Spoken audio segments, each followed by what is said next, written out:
प्रेमी जेमेसी विश्वभरि छरेर रहनुहुने हाम्रा प्रियजनहरू, हामी फेरि आज तेस्रो दिनमा र अन्तिम दिन जुन हाम्रो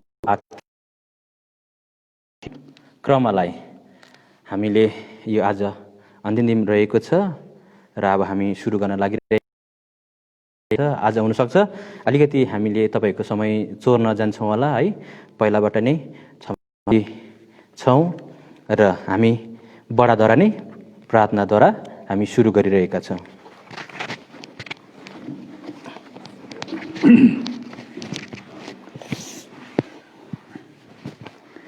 ल हामी प्रार्थना गरौँ। हामीका अत्यन्तै महान पवित्र प्रेमी विश्वासी धर्मी रहनुको परमेश्वर, फेरि पनि तपाईँ जित प्रभु चरणमा दिन अनि नम्र भई हामी आफ्नो आफ्नो अयोग्य शिर झुकाउँदै दुर्बल घुँडामा भइकन तपाईँको नामको गुनाउनु स्तुति बढाइ गर्दै आज बिहानी पखदेखि लिकन यस घडीसम्म जहाँ जहाँ बिराए चुकाएँ वचनमा, सोच विचारमा, कर्ममा सबै भुल दोषहरू अपराधहरू फेरि पनि एकपल्ट उद्धारकर्ता मसीहमा उहाँको पवित्र नाममा स्वीकार गरी क्षमा माग्दै तपाईँ कहाँ आउँछौँ। हे प्रभु, तपाईँले आफ्नो पुत्र मसीहमा फेरि क्षमा गरी तपाईँको आफ्नो पवित्र बलिदानको रगतले शरीरमा प्राणमा आफ्नो दुई शुद्ध पवित्र पारी अब तपाईँका चरण बस्नुको लागि योग्यको तुल्याउनुहोस्। यसरी विश्वास साथ तपाईँका पवित्रता धार्मिकता भई अब हामी आफ्नो सम्पूर्ण समयलाई तपाईँ जित्नुको पवित्र प्रेमी हातमा सुम्पन्छौँ। अनि विशेष यो जिउँदो पानीको 45 अङ्कको पठन आज गत अघिल्लो दिनदेखि भइरहेको छ। आज तेस्रो दिनमा हामी प्रवेश गरेका छौँ, जो धन्यवाद चढाउँछौँ। आजको दिनसम्म तपाईँलाई सहायता गर्नुभयो। अब आज धेरै विषयहरू छ पठन गर्नुपर्ने। प्रभु तपाईँ जित प्रभुको अनुग्रह दया कृपा हामी चाहन्छौँ। जुन जुन भाइ बहिनीले पठन गर्नुपर्ने छ, यहाँले विशेष अनुग्रह तपाईँले दिनुहोस् बिन्ती अनि प्रार्थना गर्दछौँ। अनि जति यो जिउँदो पानी पठन सुन्नुको लागि आज विश्वहरू जहाँ कहीँ तपाईँका छोराछोरीहरू रहेका छन्, यी सबैको साथमा तपाईँ भए महिमा लिनुहोस्। हे प्रभु बिन्ती छ। अनि यो चोका एकदम आशिषित भएको होस्। तपाईँका छोराछोरीले पाउनुपर्ने भागहरू पाइकन आउने दिनको लागि अझै पनि आफ्नो जीवनहरू तपाईँ जितुमा ठिकठाक गर्दै लानु परेको छ। सहायता गर्नु धन्यवाद छ सबैको लागि। यो सेवकाईको विरुद्धमा भएको अन्धकारको काम शत्रु युक्ति उपाय रुकावटवाद जति छ फेरि पनि तपाईँको सामर्थ्य नाममा तपाईँको सामर्थ्य लोकशोक एक मनका भयङ्कर बाँध्दछौँ र सम्पूर्ण घर कम्पाउन्डलाई तपाईँ जित भएको पवित्र रगतको घेराभित्र ल्याउँदै उद्धारकर्ता मसीहको पवित्र नाममा धन्यवाद बिन्ती चढाउँछु। पिता सुनिकन ग्रहण गर्नुहोस्। आमीन।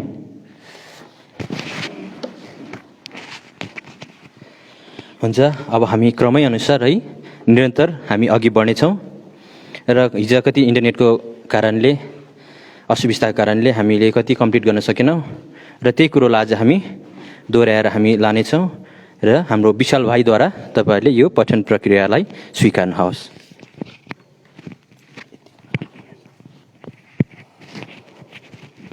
हजुर सबैलाई प्रभु यीशु ख्रीष्टको उच्च र पवित्र नाममा प्रेमी जय मसीह। हिजोको दिन यो अनलाइन जिउँदो पानीको यो अनलाइन पठन कार्यक्रममा इन्टरनेटको प्रब्लमले गर्दा मैले जुन यो पाठ पढ्नु परेको थियो त्यो केही हुन सकेन, अधुरो रह्यो। यसलाई आज फेरि तपाईँहरू समक्ष मैले आज पठन गरिरहेको छु, तपाईँहरूले सुनिदिनु हुने आग्रह गर्दछु। यहाँ हुनु त आज मैले दुईवटा भाग पढ्नु परेको छ। यो पहिलो भाग पढे पश्चात म तपाईँलाई दोस्रो भाग पनि पढेर सुनाउने छु। मेरो पहिलो पठनको यो लेखक हुनुहुन्छ मन कुमार सुब्बा। उहाँ बहरेनमा हुनुभएको छ र उहाँले लेख्नुभएको पञ्चनाथ बडाको एउटा उनको प्रार्थना, उनको सम्झना भनेर यहाँ लेख्नुभएको छ र तपाईँले सुनिदिनुहोस्। तिमीहरूलाई परमेश्वरको वचन सुनाउने र तिमीहरूको अगुवाहरूलाई सम्झ र तिमीहरूका जीवनको नतिजालाई विचार गरेर तिनीलाई सम्झ र तिमीहरूका जीवनको नतिजालाई विचार गरेर तिनीहरूको विश्वासको देखासिकी गर। हिब्रू 13:7। वञ्चनाथ बडाको सम्झना कसलाई न आउँदो हो। बडाको सेवा सङ्गतिको राव, उहाँको उपस्थिति कसले भर्न सक्ला र? खोइ उहाँ एक प्रार्थनाका योद्धा हुनुहुन्थ्यो। हुन त कति उहाँको प्रार्थना लामो भयो भनेर गनगनाउँथे भने कतिले निन्द्रा पुर्याउँथे, कतिचोटि एक्लै पर्नुहुन्थ्यो। बडाको प्रार्थनाद्वारा उहाँको कति धेरै स्मरण शक्ति रहेछ भन्ने कुरा थाहा पाएँ। मलाई एउटा कुराको याद आउँछ। हुन त सांसारिकहरूको उच्चारण गर्ने शब्द शैली हो, तर अति गहिरो रहस्य छ। बुझ्नेलाई श्रीखण्ड, नबुझ्नेलाई खुर्पाको बेड। कति सत्य कुरा छ अघि। प्रार्थनाको रहस्य जान्नेलाई एक एक शब्दमा कति गहिरो रहस्य प्रकट हुन्छ, तर नबुझ्नेलाई घुँडा दुख्छ, हाय आउँछ। हालसालको चलन के छ भन्दा बडा प्रार्थना गरिदिनुहोस् है, टाढैबाट बडाले पनि जवाब दिनुहुन्छ। के विषयमा प्रार्थना गर्ने हो थाहा छैन, के गर्थे र?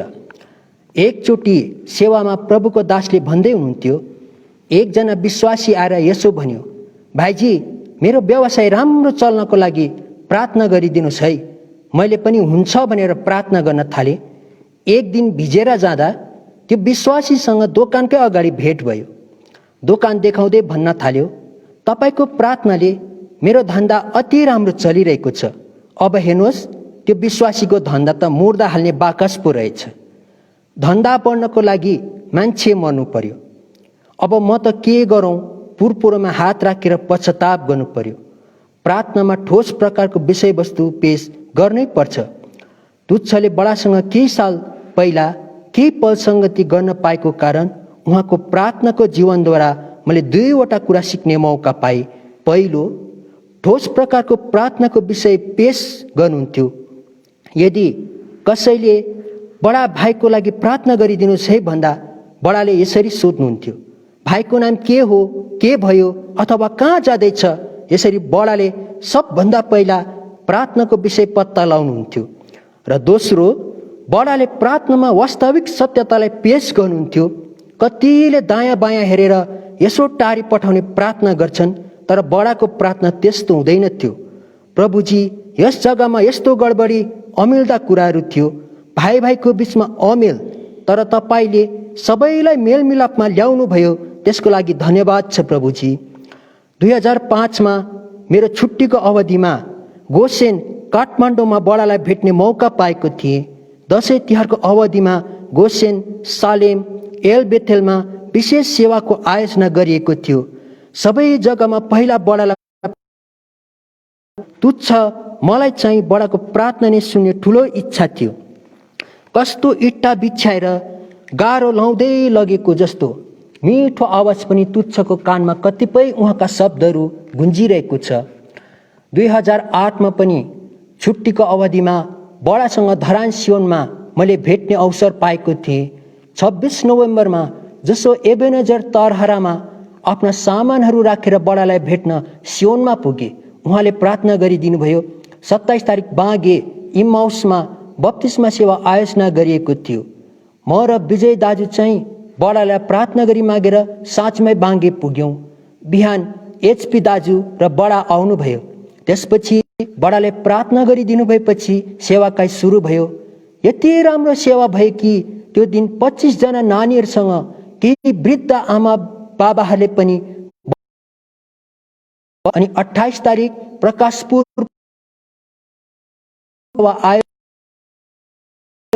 पनियलमा चाहिँ मैले बडाको प्रार्थना रेकर्ड गर्न पाएँ। त्यो उहाँको आवाज ड्युटीमा सुन्ने आनन्द लाग्छ। उहाँको बोझ, जोस जलन साथै उहाँको यति गहिरो आत्मिक क्षणमा कहिलेकाहीँ यसरी बडाको छेउछाउमा सङ्गति गर्ने अवसर पाएकोमा तुच्छलाई बडो गर्व लाग्यो। यो सबै योजना र प्रबन्ध प्रभुकै थियो। यसकारण हिब्रू 13:7 पढ्दै जाँदा बडो गम्भीर लाग्यो। उहाँले छोड्नु भएको नमुना र विश्वासको अनुसरण गर्नै पर्छ। साँच्चै नै बडाको सेवा, भक्ति, प्रार्थनाको बोझ साथै प्रभुका जनहरूको निम्ति प्रभुसँगको उहाँको प्रार्थना सुन्दा सारा संसारै गुन्जयमान भएको अनुभूति हुन्छ, कतै आसपासमा हुनुभए झैँ अनुभूति हुन्छ। यो 21औं शताब्दीमा पनि बडा जस्ता निर्मल, निश्चल, कोमल माया बोकेका, कतै भेदभाव नराख्ने प्रार्थनाका योद्धाहरूको अत्यन्तै आवश्यकता छ। प्रार्थना गरौँ, प्रभुले वर्तमान मण्डलीलाई त्यस्ता सेवकहरूको प्रबन्ध गरेका हुन्।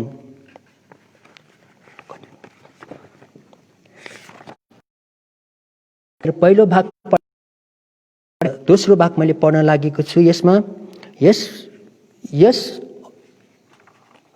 यस पाठनको लेखक हुनुहुन्छ डिबी गुरुङ। उहाँ माउन्ट पिसका दार्जिलिङबाट हुनुहुन्छ। उहाँले लेख्नुभएको भाग उत्तम योद्धा, र मैले पढेर सुनाइन गइरहेको छु। क आफूलाई सिपाहीमा भर्ना गर्नेलाई खुसी पार्नका निम्ति कुनै पनि लडाईँ गर्ने मानिसले आफूलाई यस जीवनका धन्दाहरूमा फसाउँदैनन्। यसकारण यीशु ख्रीष्टको असल सिपाही झै दुःख उठाऊ। 2 तिमोथी 4 र 3 ख। अनि होडबाजी गर्ने मानिसले पनि नियम बमोजिम होड गरेन भने उसले मुकुट पाउने छैन। 2:5 ग दौडमा दगुर्नेहरू सबै दगुर्छन्, तर पुरस्कार चाहिँ एउटाले पाउँछ। के यो तिमीलाई थाहा छैन? तिमीहरू पनि यसरी नै दगुर कि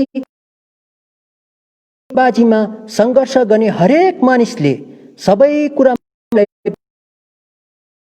तिनीहरू साँच्चै नाश भइजाने मुकुट पाउनलाई यसो गर्दछन्, तर हामी नहुने मुकुटका निम्ति।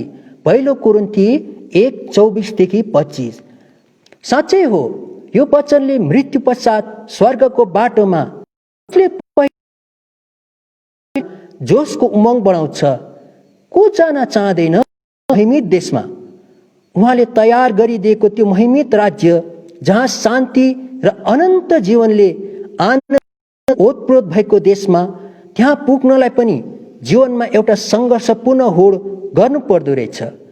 यो चुनौती उहाँलाई पाउनेहरूको निम्ति, उहाँलाई खोज्नेहरूको निम्ति हो। उहाँको स्वर्गीय राज्यमा जान चाहनेहरूको निम्ति अनि लालसा र को निम्ति पनि हो।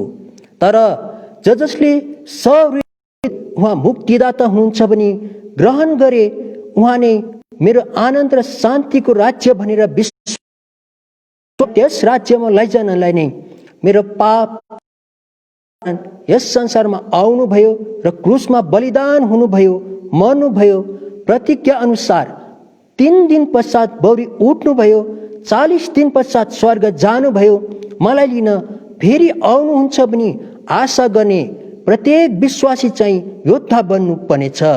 यो भन्दा युवा वर्ग झनै यस विषयमा गम्भीर हुनु आवश्यक छ। किनभने एउटा सिक्काको 2 पाटा हुन्छ र जसरी 2 पाटाको त्यत्तिकै महत्त्व हुन्छ, त्यसरी नै युवा जीवन प्रभुलाई चाहिएको छ, अनन्त जीवनले सुन्दर भविष्य बनाउनका निम्ति। तर त्यसको विपरीत नाश गर्न शैतानलाई पनि युवा नै चाहिएको छ। यसर्थ युवा वर्गले नै प्रभुको निम्ति आत्मिक लडाईँ लड्न र अन्धकारको शक्तिसँग सङ्घर्ष गर्न परेको छ।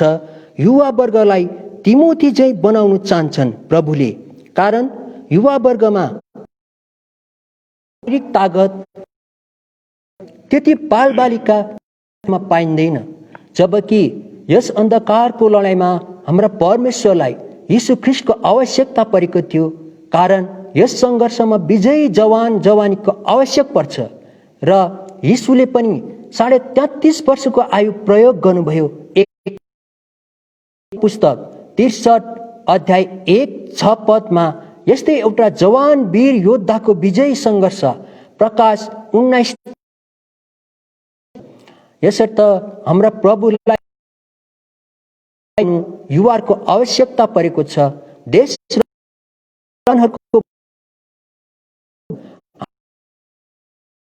म पनि देशकै रक्षामा 24 वर्ष बिताएकै कारण एउटा उदाहरण बताउन चाहन्छु।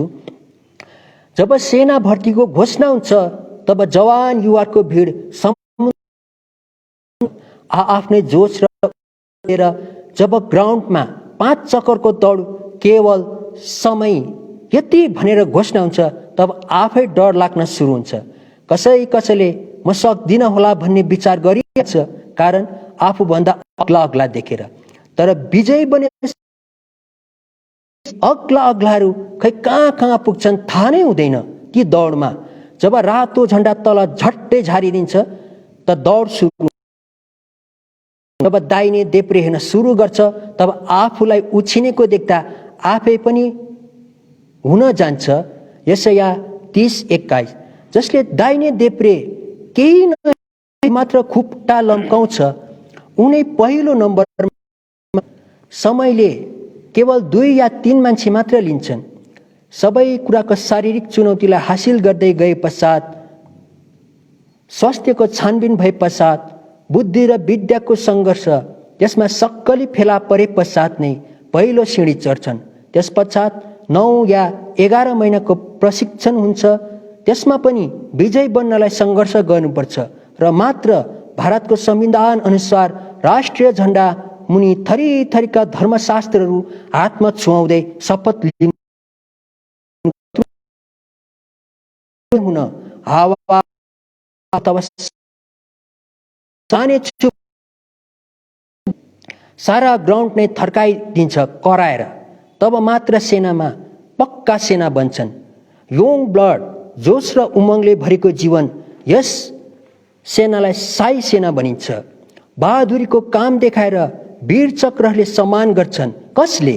देशका महामहित राष्ट्रपतिले सम्मान पत्र जारी गर्छन्। तर क्षणभरको समय, पलभरको आयुलाई यस्तो सम्मान हुन्छ भने अनन्त जीवन दिने परमेश्वरले उहाँको महिमा सङ्घर्ष गर्ने वीर योद्धा मुकुट राखिदिएका छन्। दोस्रो तिमोथी 2:5, पहिलो कोरिन्थी 1:25। परमेश्वरले जन्माएको युवा जवानीको जोश र शक्तिमा मण्डलीका युवा वर्गलाई अझै काममा प्रयोग गर्न चाहनुहुन्छ। युवालाई बोलाउनुहुन्छ। यर्मिया 2:2। यसर्थ युवाहरूले यस समयलाई ध्यान दिएर प्रभुको मार्गदर्शन गर्नुपर्दछ र आफूलाई पवित्र राखी उहाँको सम्झना, डर, प्रेमलाई आदर गर्नुपर्दछ। युवाहरूले आफूलाई यस संसारको दुर्गन्धबाट कसरी पवित्र राख्न सकिएला? भजनकारले भन्दछ, जवान मानिसहरूले, युवाहरूले आफ्नो चाल अर्थात् व्यवहार के गरेर शुद्ध राख्न सक्छ? तपाईँको वचन अनुसार त्यसमा ध्यान दिएर भजन 119:9 आफ्नो युवावस्थामा आफ्ना सृष्टिकर्ताको सम्झना गर। उपदेशक 12:1 किन यसरी भनियो? यो समय जवान युवा मुख्य दिनहरू भएको कारण हेरेर। तर ती सब जवानी जीवन कसलाई हो? आजको वर्तमान समयलाई राम्रोसँग केलाएर हेर्नु पर्दछ कि संसारमा खै के चाहिँ गर्नु छ र? सबै कुरा पुरा गरे तापनि सन्तुष्टि छ र? केही देखिन्न। त्यो सबै हावालाई मुक्का हाने झैँ हो। अन्तमा फेरि हातमा शून्य, केही हराए झैँ भौतारिँदै तडपिँदै। तर हाम्रा प्रभुले अनन्त जीवन, अनन्त शान्ति, आनन्दको भरपुरी भने उहाँलाई प्रेम गर्नेहरूका निम्ति राखिदिएका छन्। यसर्थ युवाहरूको जवानीलाई ध्यान दिएर प्रभुले पहिले यसो भनेर चुनौती दिनुभएको छ, ए जवान मानिस, आफ्नो युवावस्थामा तेरो वंश चयन गर, तेरो मन र आँखाले यो कुरा याद राख कि यी सबै कुराको परमेश्वरले लेखा लिनुहुन्छ। उपदेशक 11:9। यसकारण हाम्रा जवान भाइ बहिनी युवाहरूले आफूलाई प्रभुको सेवाको निम्ति वचन, बाइबल अध्ययनमा कतिको ध्यान दिँदैछ, सेवामा कतिको इमान्दार भक्ति गरेका छन् भन्ने आजको वर्तमान समयलाई निहालेर हेरौँ। के तपाईँलाई सन्तुष्टि लाग्छ? यसर्थ आफूलाई अनन्त पीडा, अशान्ति, निन्दनीय जीवनबाट शुद्ध राख्न र प्रभुको सेवाको निम्ति र उहाँको मण्डलीलाई आशिषमय बनाउन, आत्मिक विकास गर्नलाई परमेश्वरको वचनले हामी पवित्र जीवन जिउने सल्लाह दिएका छ।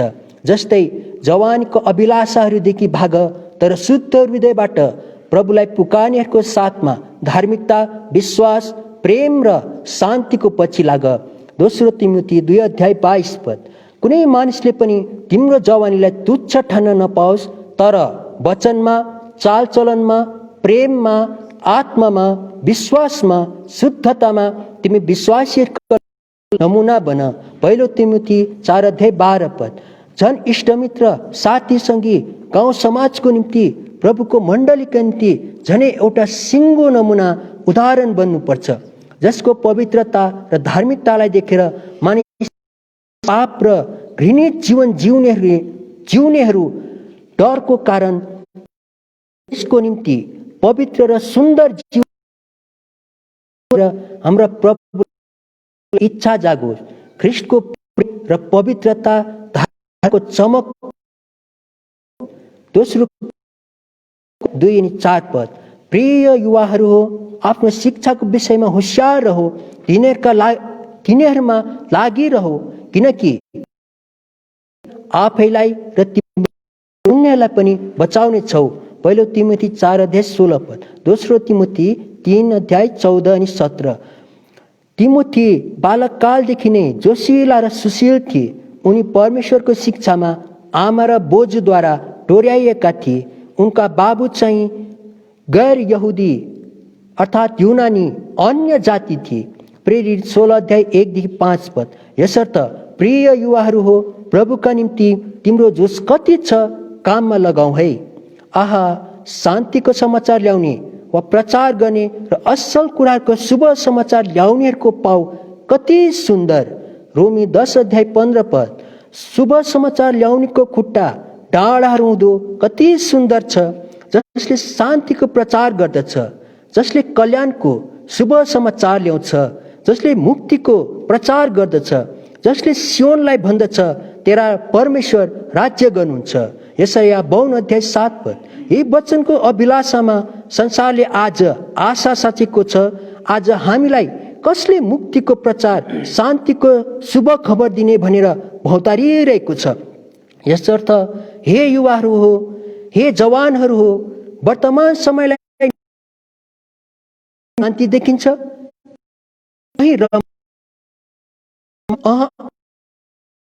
हेरौँ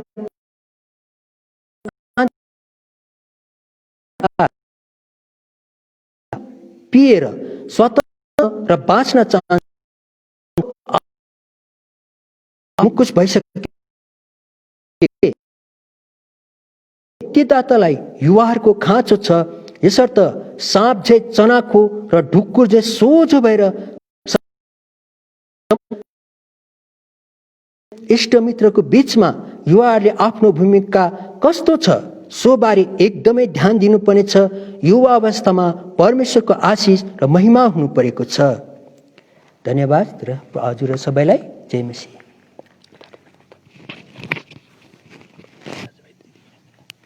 विशाल भाइलाई प्रभुले धेरै आशिष दिएका हुन् र हाम्रो यो पठन प्रक्रियालाई हामी कुनै नरोकिकन हामी निरन्तर अघि बढिरहेका छौँ र हाम्रा बहिनी एलिनाद्वारा यो पढ्ने क्रमलाई जारी राख्नुहुन्छ।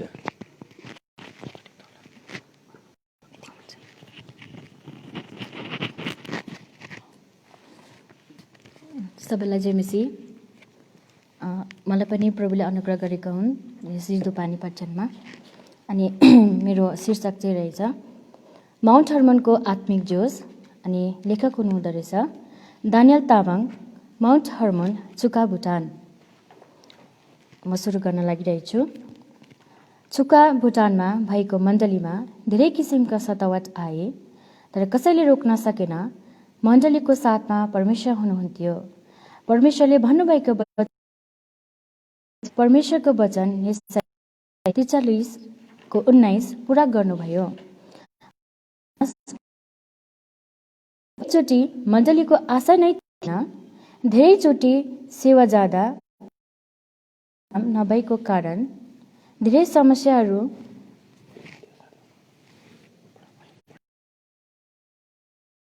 कुन मण्डलीबाट आएहरू भनेर सोद्धा हाम्रो मण्डलीको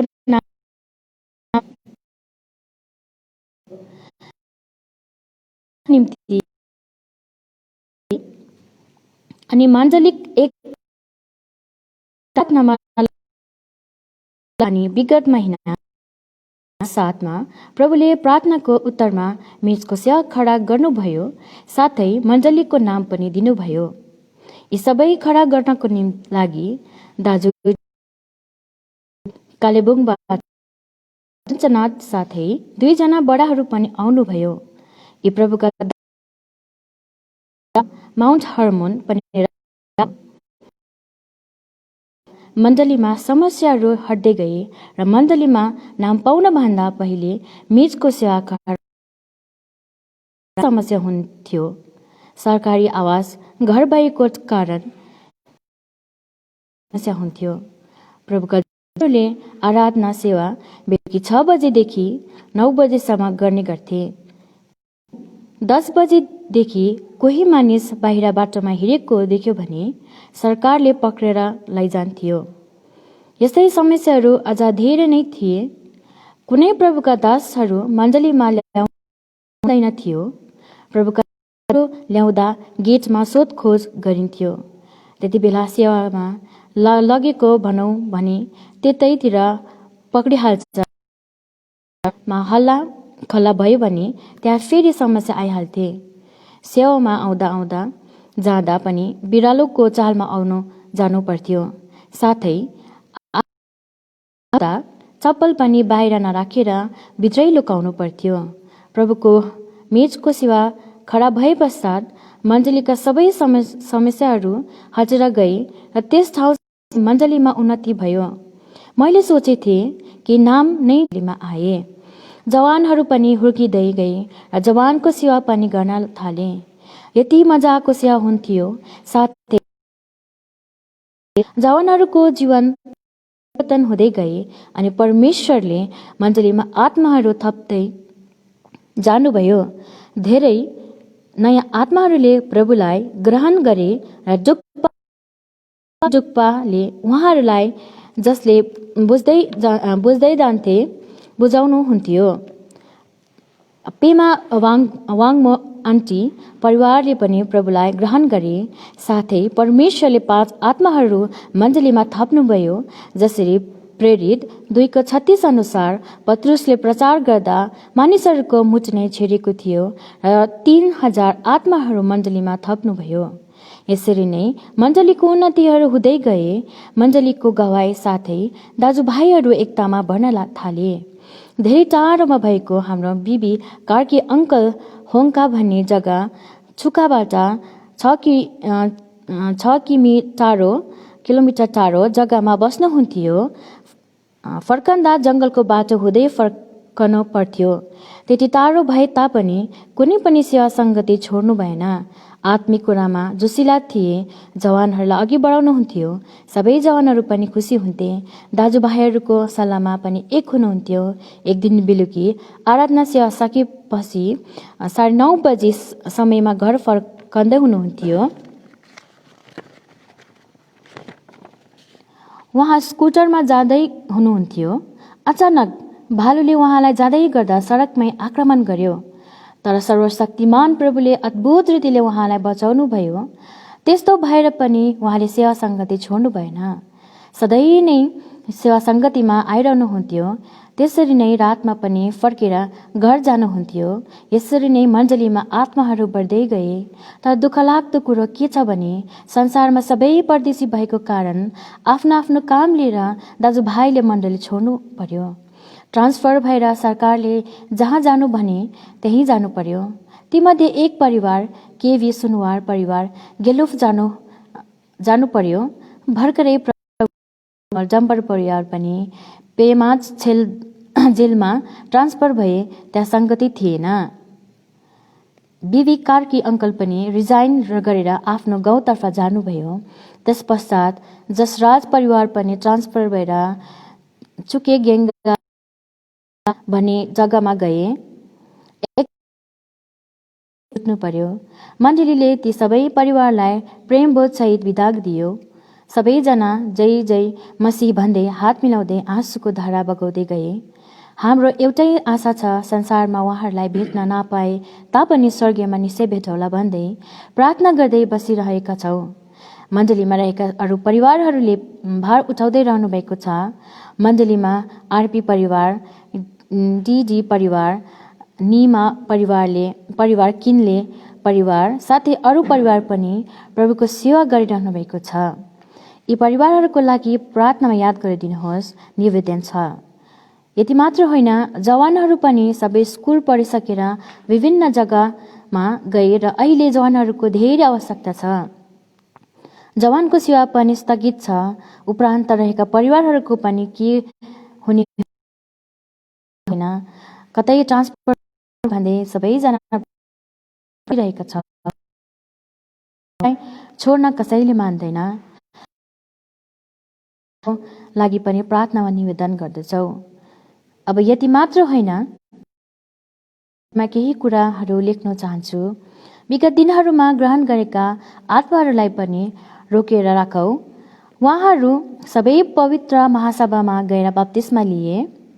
उहाँहरू गाउँ फर्की जानु हतार गरिरहेका थिए, तर मण्डलीले सन्डे स्कुल डेको निम्ति रोकेर राखे। उहाँहरू अलिक दिन बसेर सन्डे स्कुलमा बालक बालिकाहरूले केही देखाउँछन्, हामीले भनी सिक्नुपर्छ। सन्डे स्कुल डे राखिएको थियो आइतबार 3 जनवरी 2010 को बेलुकी। त्यस बेलुकी हामी सबै भेला भयौँ र नानीहरू सबैलाई तयार गर्यौँ। तीमध्ये सन्डे स्कुलका टिचर दिपा आन्टी र रेबेका तामाङले नानीहरूलाई तयार गर्नुभयो। भाषा नबुझ्ने ती डुक्पा परिवारका बालक पनि थिए। नानीहरूले कार्यक्रम सुरु गरे र पहिलोचोटि नेपाली नबुझ्ने डुक्पा नानी खडा भएर भुटानीको वेशभूषामा, त्यस नानीले नेपाली भाषामा नजाने तापनि भजन सङ्ग्रह 95 को 1 पद नेपाली भाषामा भनेर सुरु गरे। ती नानीले अरू बाइबलका पदहरू पनि सुनाए। यसबाहेक अरू धेरै नानीहरूले कार्यक्रम र बाइबलका पदहरू सुनाउन साथै गीतहरू पनि गाए।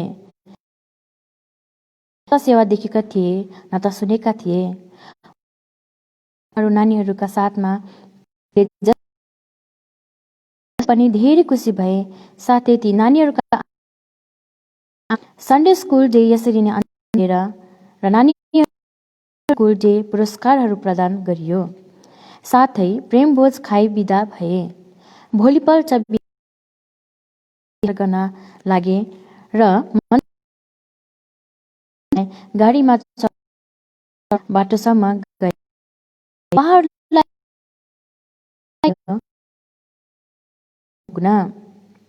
दिदी बहिनीहरूले गाडीमा चढाएर उहाँहरूलाई जय मसीह भन्दै बिदा दिए।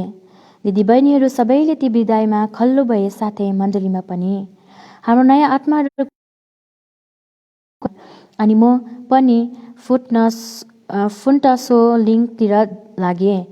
धेरै दिनसम्म पनि त्यो सेवाको याद आइरहेको छ। के नभन्नु शब्द नै आएन। यस्तो प्रभुको प्रेम र आशिष छ माउन्ट हर्मनमा। यी सबै प्रभुको महिमाको लागि नै होस्।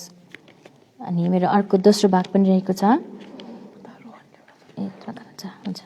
जय मसीह।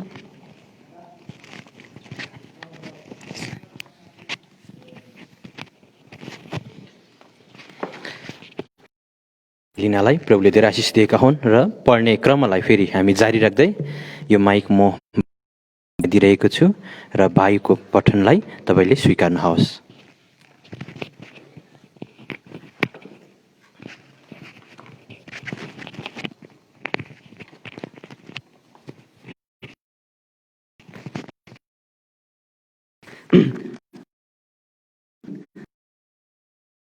दिदै यस सेवालाई हेरिरहनुभएका प्रत्येक विश्वासीजनहरूलाई प्रेमी जय मसीह। मैले पहिलो पाठको शीर्षक छ एलियाको स्वर्गगमन, एलिसाको हृदय र यसका लेखक हुन् ग्रेस पुन कोटियावा। मण्डली भिजिट गर्दै विश्वासीहरूलाई उत्साह दिँदै घरको प्रभुको सेवामा लौलिन हुनुहुने बडा 2010 मार्चसम्म पश्चिम नेपाल अन्तिम सङ्गति गरी नागाल्यान्डमा 21 अप्रिल 2010 मा एलिया झै आत्मामा स्वर्गरोहण हुनुभयो। भन्ने खबर सुनेपछि साह्रै दुःख लाग्यो। ल अब पश्चिममा आग्रह थियो। प्रार्थनाको उत्तरमा कीर्तिपुरमा धन्यवाद सेवामा सामुएललाई एक्लो देखियो। सधैँ दुई भाइ मिलेर पश्चिम बडाको याद आयो। एलिया र सँगसँगै हिँड्थे। थुप्रै एलिसाहरू स्मरणमा आउनुभएको थियो। ती एलिसाहरूले पनि निश्चय नै पश्चिम नेपालकाहरूलाई माया गर्नुहुन्छ। बडाले गर्नुभएको सेवा सङ्गतिको माथि खनिएको होस्। 26-27 साल अघि यो पश्चिम नेपाल मूर्तिले भरिएको अशिक्षित सभ्य मानिसहरूका चिन्ता लिनुभयो। प्रचार्ने व्यक्तिको खाँचो थियो। 4:26 पद अनुसार एनोस जन्मेपछि पश्चिम नेपालका मानिसहरूले परमप्रभुको नाउँको उच्चारण गरे। एल्सदाईको कडा परिश्रम सहितको प्रार्थनाद्वारा पश्चिम नेपालमा सुसमाचारको ढोका खुलियो।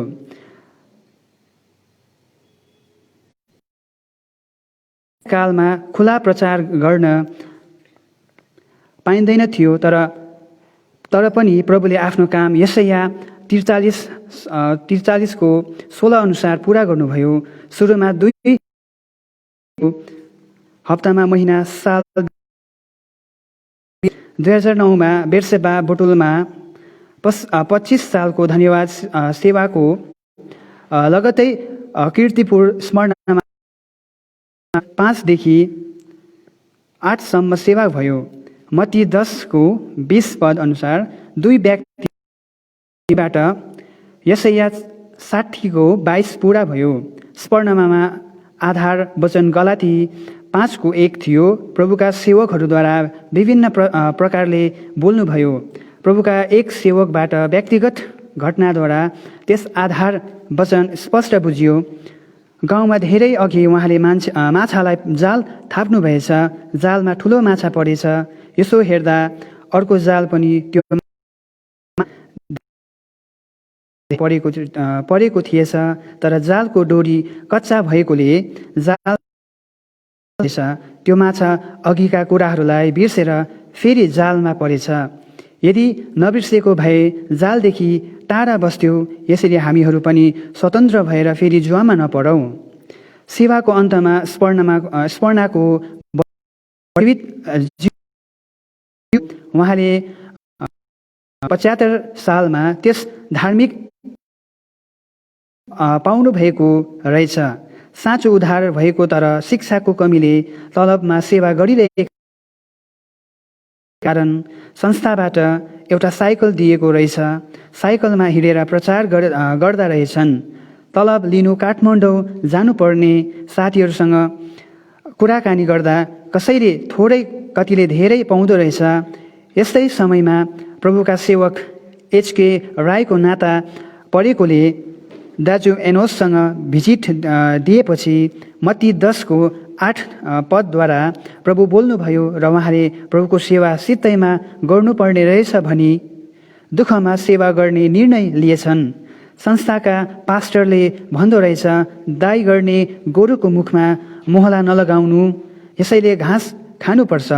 ती प्रभुको सेवकहरूले वचन र जीवनले सेवा यसरी पो उनीहरूले गर्नुपर्ने रहेछ भनी जीवित मण्डलीमा आउनु भन्नुभयो। पञ्चायत कालमा एनोस दाजु र केही विश्वासीहरूलाई केही दिनसम्म जेल थुनुवामा राखेको रहेछ। विश्वासीद्वारा यसरी पश्चिम नेपालमा 6वटा जग्गामा भयो। 6वटा मण्डली पश्चिममा छ। प्रार्थना सधैँको वृद्धि होस्। र अब दोस्रो पाठलाई र दोस्रो बेथलेहेम ताप्लेजुङमा सुसमाचार। माउन्ट हर्मोन सिलगढीमा भएको 5 र 6 मार्च 2010 को उपवास प्रार्थनाको समयमा बेथलेहेम प्रार्थना भवन फुङलिङ ताप्लेजुङका जिम्मेवारी भाइ रुफस मण्डलीका विशेष अनुरोधमा ताप्लेजुङमा 2066 ज्येष्ठ 7 देखि 9 गते अर्थात् 21 देखि 23 मई 2010मा गर्ने निर्णय भए सबै निरन्तर प्रार्थनासहित 6 गते बिहिबार बिहान 8 बजे बिरतामोडबाट प्रस्थान भई इलाम जिल्ला गोदाकमा पुग्यो। त्यहाँबाट ताप्लेजुङ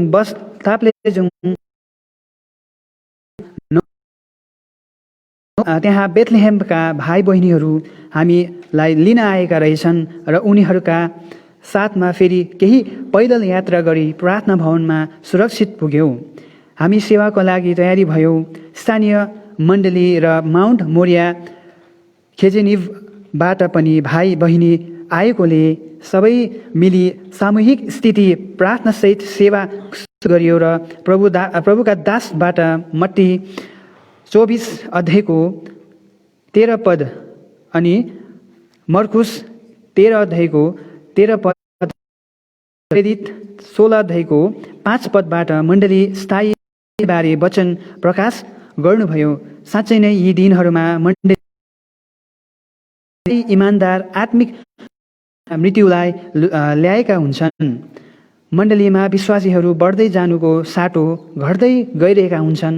कारण कोही भाइ बहिनीहरू विदेशमा नोकरी गर्न जाने त कोही बसाइ सर्ने जहाँ सङ्गतिविहीन भई बस्ने अन्य जाति वैवाहिक बन्धनमा बाँधिनाले आत्मिक पतन भएका छन् भने कोही विश्वासीहरू साधारण इच्छामा लड्ने, कोही दुःख कष्टका कारण, कति चाहिँ ससाना ठोकरद्वारा विश्वासबाट पतित हुन्छन्। उनीहरूलाई इच्छा गर्नुभएको जीवनको मुकुटको वास्ता नै हुँदैन। 1:12 प्रभुका दास पावलले समयका मण्डलीहरूमा भएका चेलाहरूलाई सुदृढ गराउँदै उनीहरूलाई विश्वासमा रहने अर्ती दिए र परमेश्वरको राज्यमा प्रवेश गर्नुपर्छ भनी उनीहरूलाई सम्झायो। प्रेरित 16:22 पद पार्ने गोठालाहरूको कमजोरीका पनि विश्वासीहरू स्थायी हुन सक्दैनन्। झन् जिम्मेवारीहरू बिचमै स्थायी र अहङ्कारले मण्डलीमा विभाजन ल्याउन अग्रसर हुन्छन्। 1 कोरिन्थी 3 अध्यायको 10 देखि 15 पद। यसर्थ हामी मण्डलीमा रहेका प्रत्येक विश्वासीहरू यदि उत्पत्तिभन्दा अघि चुनिएका हौँ र जीवनको पुस्तकमा नाम लेखिएका छौँ भने प्रभुका नाउँमा जस्तै परिस्थिति आए पनि हाम्रा उद्धारकर्ता प्रभुलाई हेरी स्थायी रहन आवश्यक छ। हिब्रू 12:1-3 पद। उक्त वचनको सेवापछि हामी लगभग 23 मण्डलीबाट सहभागी भएका जिम्मेवारीहरू, सल्लाहकारहरू र सेवकहरूको बीच वचनको सेवा गरी पश्चातापी प्रार्थनामा राति 8 बजेसम्म पारिवारिक सेवा पश्चात विश्राम गरियो। ज्येष्ठ 8 गते शनिबार बिहानदेखि स्तुति र वचनको सेवा गरी उपवास प्रार्थना 7:30 बजेसम्म बितायौँ। तब चिया नास्ता गरी ताप्लेजुङ जिल्लाको सदर मुकाममा पर्ने तोकमे हाट बजारमा सुसमाचार प्रचारको निम्ति प्रस्थान गरी 50 देखि 60 जनाको सहभागितामा उक्त हाट बजारमा पुगी सुसमाचारको भजन गाउँदै पवित्र शास्त्रबाट साँचो मुक्ति र शान्तिका सन्देशहरू सुनाउँदै सबैजना साथ परिक्रमा गरी त्यहाँबाट मुख्य तर्फ दिउँसो प्रचार सुसमाचार 1 पत्रुस 2:21 पददेखि 20 पदबाट वचन प्रकाश भयो। ज्येष्ठ 9 गते 5 थर फिदिम बजारमा प्रचार गर्नुपर्ने भएकोले बिहान 4 बजेदेखि नै आराधना सेवा सुरु गरी सबै सेवा 8:30 पूरा गरी खानापिना सिधाई 9:30 प्रस्थान भई पुगे पालुवा भाइहरू रुफस गाब्रियल लगायत सबैजनाले हार्दिक बिदाई गरी उहाँहरूबाट ओझल हुँदै हाम्रो सुसमाचार्य यात्रा अघि बढायौँ। बाटो हुँदै र प्रभुको वचन प्रचार्दै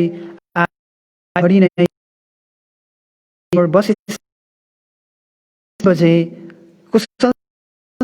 सुरुदेखि सम्मको यात्रामा प्रभुले सुरक्षित राखिदिनु भएकोमा सहृदय धन्यवाद दिए पश्चात हामी सबैजना जय मसीहको अभिवादन आफ्नो गन्तव्यतर्फ प्रस्थान गर्यौँ। धन्यवाद। जय मसीह।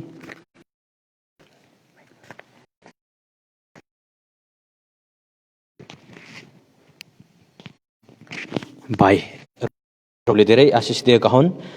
पढ्ने क्रमलाई फेरि सुम्पिरहेको छु र बहिनी मेलिनाद्वारा तपाईँहरूले स्वीकार।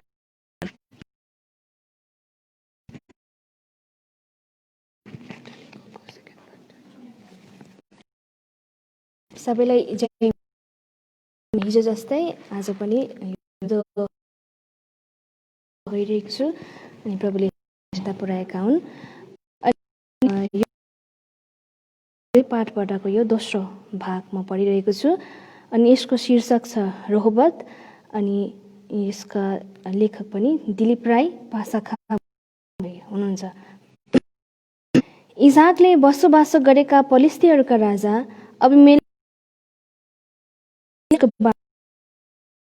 कहिले आफ्ना जिद्दीमा एउटै कुरोलाई जबरजस्त समाति राख्दैनन्, तर भलाइका निम्ति आफ्नो प्राण पनि सुम्पिन तयार हुन्छन्। शारीरिक लडाइँदेखि पछि हट्नु भुल स्वीकार गर्नु होइन, हारेर झगडा अन्त गर्नु चाहिँ एक आत्मिक बाटो हो। ख्रिस्टको मण्डलीको अस्तित्व जोगाउनु हो। यही बाटो इसाकले लिएको थिए। आज इसाकले परमेश्वरको निगाह प्राप्त एसेक र सितनाको तीतो अनुभवद्वारा जन्मिएकाहरू थिए। अब रहोबत यो ठाउँ। रहोबत एक फाटिलो जग्गा थियो जहाँ इसाकले कहिल्यै झगडा गर्नु परेन। अब लडाइँहरूले व्याकुल भएका ती साना बगालले रहोबतको स्वच्छ पानीद्वारा तृप्त पाउने भो, फुल्दो फल्दो हुने भो।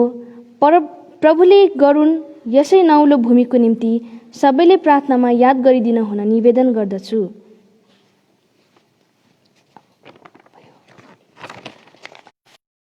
दोस्रो पाठ पनि पढ्न गइरहेको उहाँको इनाम हुन् र हामी मिलेर उहाँको नाउँ उच्च पारौँ। भजन सङ्ग्रह 34 11 र 3। नानीहरू हो, हामी जहाँ बसेका छौँ यो भारतको पहाडी सिक्किम पूर्वबाट पश्चिममा नेपाल, दक्षिणमा पश्चिम बङ्गाल, उत्तरतर्फ चीनको सिमाना पर्छ भने भारतकै निम्ति पनि यो एक सुन्दर शिरपेच अथवा मुकुट बराबर प्यारो छ। यसै राज्यको पूर्वमा एउटा सानो बजार छ सिङताम अनि यही बजारको छेउमा अवस्थित छ प्रभुको एउटा सुन्दर झुन्ड रहोबत मण्डली। अघिबाटै प्रभुका दासहरूद्वारा घोषणा भए अनुसार 24 मई 2011 को दिन रहोबत मण्डलीमा छिमेकी मण्डलीका बालबालिकासँग मिलेर एक दिने बाल दिवस अथवा सन्डे स्कुल डे मनाउन भन्ने खबर पाउन साथै तिमी हामी मिलेर लगातार प्रार्थना गरौँ होइन त? हामीले पनि यो कुरा सुनेको दिनदेखि तिमीहरूका निम्ति प्रार्थना गर्न र सारा बुद्धि र आत्मिक समझमा उहाँको इच्छा जान्ने ज्ञानले तिमीहरू भरिएका हौ भनी बिन्ती गर्न छोडेका छैनौ। कलासी 1:9। नानीहरूलाई दिएको बाइबलीय पाठ दोस्रो राजा र यहुना सुसमाचार लगायत आफ्ना दक्षतालाई प्रदर्शनी गर्न तिमीहरूले उपवाससहित कत्रो कष्ट उठाएका थियौ। मत्ती 17:21।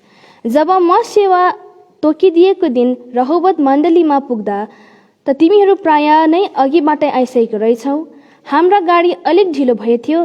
मण्डली परिसरमा त प्राय प्यारा प्यारा नानीहरू आफ्ना शिक्षकगण अभिभावकहरू लगायत प्रभुका कर्मठ दास दासीहरूलाई साथमा लिएर सेवा घरको प्रारङ्ग भरि खचाखच भइसकेका रहेछ। जय मसीहको आदान प्रदान र ठुलाहरूसँग आशिष थाप्न फुर्सद थिएन तिमीहरूलाई। मलाई पनि नाबालक बच्चाहरूको भिडमा रुमलिँदा बडो आनन्द लागिरहेथ्यो। कहाँ कहाँबाट आउनुभयो नानीहरू हो? कोही भन्छन् गान्तोक बेरेका अन्तर्गत रानीपुलबाट, कोही जोहोवा निस्सी नामथाङबाट, मिस्पा पाख्योङबाट, हेब्रोन लिङ्गोमबाट, एलिम डिक्चुकबाट, रेहोबत सिङताम गरी जम्मा 6वटा मण्डलीबाट आएका नानीहरूको निकै भिडभाड र व्यवस्था थियो। माथिल्लो छप्परबाट माइकमा बाल गीत बजिरहेथ्यो। ए बालक, हे बालक, एउटा कुरा भन्छु सुन, येशू ख्रिस्टको वचन सुन। यतिकैमा प्रभुका दास बडा आइके बस्नेतज्यू आफ्नो टोली साथ झोलीमा थरीथरीका मिठाईहरू लिएर सेवास्थल आइपुग्दा तिमीहरू कति रमाएका थियौ। प्रभुका दास केही समय आराम लिनु भएपछि तुरन्त प्रार्थना गरी आजको बाल दिवस सन्डे स्कुल डे सुरु गरौँ भनी घोषणा गर्नुहुँदा तिमीहरू आफ्नो आफ्नो पाठ ठिक ठिक राख्ने कत्रो आतुरी गर्दै थियौ। तिमीहरूकै प्रिय दाजु सेठज्यूलाई उद्घोषक सुन्दर अभिभाषण सुम्पियो। उहाँले पिताको निर्देशन पाई आफ्नो जिम्मेवारी भयो। जब सुरु गीत ओपनिङ सङ सबै नानीहरू मञ्चमा भेला मण्डली आनन्दले प्रफुल्लित भएको थियो। तिमीहरूले गाइरहेका थियौ, ईश्वर मेरा म सादर चकित हुन्छु जब सृष्टिलाई हेरी घोरिन्छु। जब आउँछन् जय ध्वनिका साथ प्रभु, लान्छन् मलाई आनन्दले भरिन्छु।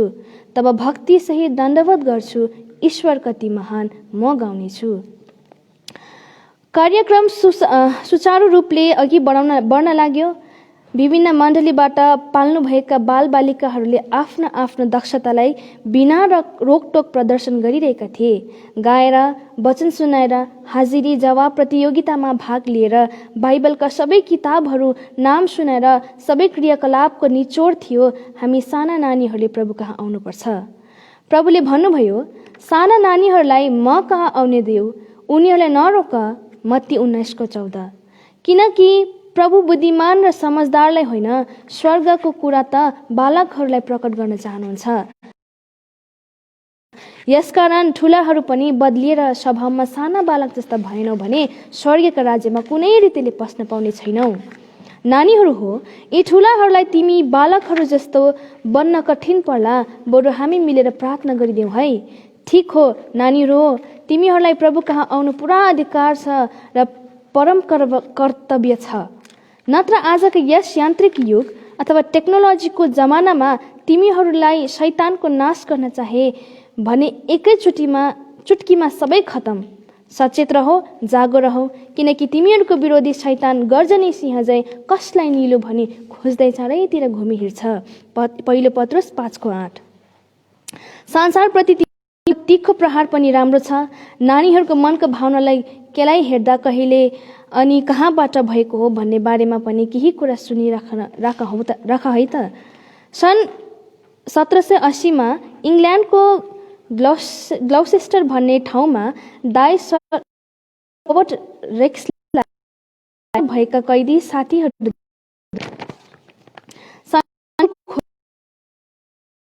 कुरा सिकाउन सक्ने, धेरै हदसम्म कुलतबाट बचाउन सकिन्छ भन्ने प्रेरणा गर्नुभएको 1790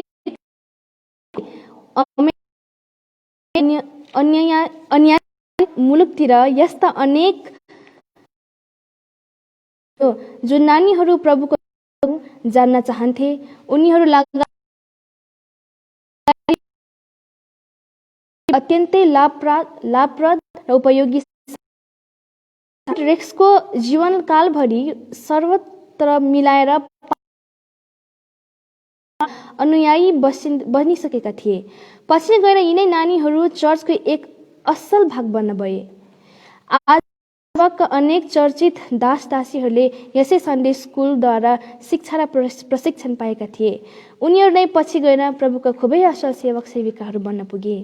नानीहरू हो, तिमीहरूको त आफ्नो आफ्नो मण्डलीमा खुबै ज्ञानी र अनुभवी सन्डे स्कुलका शिक्षक शिक्षिकाहरू हुनुहुन्छ होला। तर सुन, म नेपालको तराई भेकमा पर्ने भुटानी शरणार्थी शिविर त्यहाँका मण्डलीहरूमा सन्डे स्कुलका टिचरको पुरा अभाव पाएका थिए। किनकि यस्तो भनेर सोधपुछ गर्दा प्राय मण्डलीहरूबाट परमेश्वरका दास दासीहरू लगायत सन्डे स्कुलका शिक्षक शिक्षिकाहरू विदेशतिर पलायन भइसकेका रहेछन्। जब जब हामी हुन्छौँ, नानीहरूले सन्डे स्कुलका निम्ति राम्रो टिचर पाउन सकौँ भनेर प्रार्थनाको निम्ति विनम्रताको साथ सबैसँग अपिल गर्दछन्।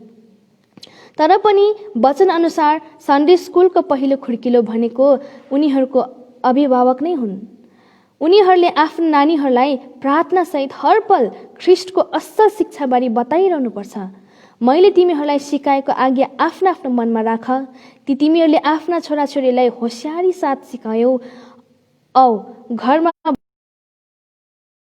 बस्दा र उड्दा तिनीको चर्चा गर। व्यवस्था 6 को 6 र 7 भनिन्छ, आज्ञालाई आदर गर्नेले इनाम पाउनेछ। जुन नानीहरू सदैव आज्ञा पालनतर्फ सक्रिय रहन्छन् उसैको उन्नति हुन्छ र प्रभुबाट इनाम पाउनेछन्। बडाले हामीलाई आज्ञा पालन सम्बन्धी एउटा सानो उदाहरण पनि सुनाउनु भयो। गर्मीको दिन 2 बाबु छोरा अफ्रिकाको जङ्गलमा डुल्दै थिए। छोरा जोहन रुखको फेदमा बसेका थियो। माथिको रुखको हाँगोबाट एउटा विशालो कालो सर्प नानी कोठाको माथि झर्दै गरेको रहेछ। बाबुले भन्छन्, जोहन साँच्ची नै जोहनले पिताको आज्ञा अक्षरश पालन गर्छ र पिताको छेउसम्मै घसिँदै जान्छ। अनि उठेर पितालाई यस्तो जब जोहनले रुखमा कालो साँप झुन्डिरहेको देख्छ र भन्छ, पिताज्यू मलाई बचाउनमा धन्यवाद। पिताले जोहनलाई भन्नुहुन्छ, मैले होइन तर तिम्रो आज्ञाकारिताले तिमीलाई बचाएको हो। परमेश्वरको भय राख र उहाँको आज्ञा पालन गर। उपदेशक 12 को 13। सिङताम रहोबतको प्रभुका दास विकासज्यूबाट सम्पूर्ण आत्मीय जनप्रति प्रार्थनामा नित्य याद गरिदिने आग्रह छ। यदि प्रार्थनामा याद गरिदिनु भयो भने हाम्रो रहोबत मण्डली खोलाको किनारमा अवस्थित छ। बर्खामा खतरा छ, साथै मण्डली भवन अधकल्चो छ। अरू तल्ला थप्ने कार्य सुरु गर्नुपर्नेछ। अन्तमा प्यारा प्यारा नानीहरू हो, हामी सबैको माया जय मसीकी तिमीहरू सबैलाई। यो प्रस्तुति कस्तो भयो? केही सुझाव सल्लाह भए फोन नम्बर 9734140440 मा सम्पर्क गर्ने है ल। फेरि आउने सन्डे स्कुल सङ्गति र बाइबल अध्ययनमा तल्लीन रहनु। Christian must be ready. धेरै क्रिस्चियन अगुवाहरू यो कुरा स्वीकार गर्छन् कि मण्डलीका अधिक प्रतिशत सदस्यहरूको जीवनमा परिवर्तनको काम पटक्कै भएको छैन। D.L. मुडी, जो अमेरिकाका प्रचार आन्दोलनका पिता थिए, जसले आफ्नो काममा अति नै सफलता प्राप्त गर्नुभयो, उनले अनुमान लगाउनु भएको थियो कि हे प्रभु भन्ने हरेक स्वर्गको राज्यमा पस्ने छैनन्, तर त्यो पस्नेछ जसले स्वर्गमा हुनुहुने मेरा पिताको इच्छा पालन गर्छ। त्यस दिन धेरैले मलाई भन्नेछन्, हे प्रभु के हामीले तपाईँको नाममा दुष्ट आत्माहरू निकालेनौँ र? अनि के तपाईँकै नाममा अनेकौँ अचम्मका कामहरू गरेनौँ र? अनि तब म तिनीहरूलाई खुल्ला भन्नेछु, मैले तिमीहरूलाई कहिले चिनेको छैन। हे कुकर्म गर्नेहरू हो, मदेखि टाढा हौ। मत्ती 7:21 अनि 23 पद। जुन प्रकारले एउटा दुष्ट अपरिवर्तित पापीले मुक्त पाउनुपर्छ, ठिक त्यस्तै प्रकारले मण्डलीमा परिवर्तन नभएका सदस्यहरूले पनि मुक्ति पाउनुपर्छ। यदि तपाईँलाई मुक्तिको निश्चयता छैन भने धन्यको निश्चयता ब्लेस्ड एस्योरेन्स नामक पुस्तक पढ्नुहोस्। नयाँ जन्म पाएका क्रिस्चियनहरू तयार हुन नै पर्छ। Born again Christians must get ready. प्रभु ख्रिस्टमा नयाँ जन्म पाएका क्रिस्चियनहरू पनि उहाँको दोस्रो आगमन हुँदा लज्जित हुनै पर्छ। 1 योहन्ना 2:28 पद। धेरै क्रिस्चियनहरू आफ्नो मुक्तिदाताको निम्ति जिउनको सट्टा आफ्नै निम्ति जिएका कारण उनीहरू ख्रीष्टलाई भेट्न तयार भएका छैनन्। उनीहरू वर्तमान समयको निम्ति मात्र बाँचिरहेका छन् तर अनन्तको निम्ति होइन। उनीहरूलाई शरीरमा हिँडिरहेका छन् तर आत्मामा होइन। तिनीहरूका सबै कामहरू ख्रीष्टको न्याय अनुसारको सामने आगोले जलेर स्वाहा हुनेछ। तर ऊ आफू चाहिँ बाँच्नेछ तर आगोबाट भएर उम्के जस्तो। पहिलो कोरिन्थी 3:11-15 पद। मण्डली आफ्नो प्रभुलाई भेट्न तयार हुनै पर्छ। मण्डली सबै नयाँ जन्म पाएका क्रिस्चियनहरू ख्रीष्टको शरीर र उहाँको बेहुली हुन्। अब ख्रीष्टसित बेहुलीको मङ्गनी भएको छ। जब ख्रीष्ट दोस्रो चोटि आउनुहुन्छ तब विवाह सम्पन्न हुनेछ। मण्डलीले त्यस विवाहको निम्ति स्वयंलाई तयार पार्नै पर्छ। हामी खुसी हौँ र खुब आनन्दित मनाऊ अनि उहाँलाई महिमा दिउँ, किनकि थुमाको विवाह आइपुग्यो र उहाँकी पत्नी आफैलाई तयार पारेकी छन्। प्रकाश 19:7 पद। कल्पना गर्नुहोस् त्यो बेहुली जो आफ्नो विवाहको दिन मैला र दागी वस्त्रको कारण किकट मुद्दामा परेकी छन्। कल्पना गर्नुहोस् त्यो बेहुलीलाई जो विवाहको घडी पनि आफ्नी बेहुलीलाई तयारी हालतमा नपाएको कारण सन्तापमा परेको। समस्त संसारभरि भएका यहुदी मानिसहरू आफ्नो मसीहलाई भेट्न तयार हुनै पर्छ। Jewish people all over the world must prepare to meet their Messiah. कृपया मलाई यस खण्डमा मेरो यहुदी मित्रहरूलाई जो जहाँ कहीँ पनि भेट्ने छौँ मेरो व्यक्तिगत सन्देश दिने अनुभूति दिनुहोस्। प्रिय मित्र, तपाईँ परमेश्वरद्वारा चुनिएका जन हुनुहुन्छ। यद्यपि तपाईँहरू उहाँको मानिसहरूको रूपमा 2000 वर्षको अवधिसम्म असीम कष्ट र वेदना सहनु परे तापनि परमेश्वरले तपाईँहरूलाई त्याग्नु भएको छैन। तपाईँहरू परमेश्वरको आँखाको नानी हुनुहुन्छ। व्यवस्था 32:10 पद।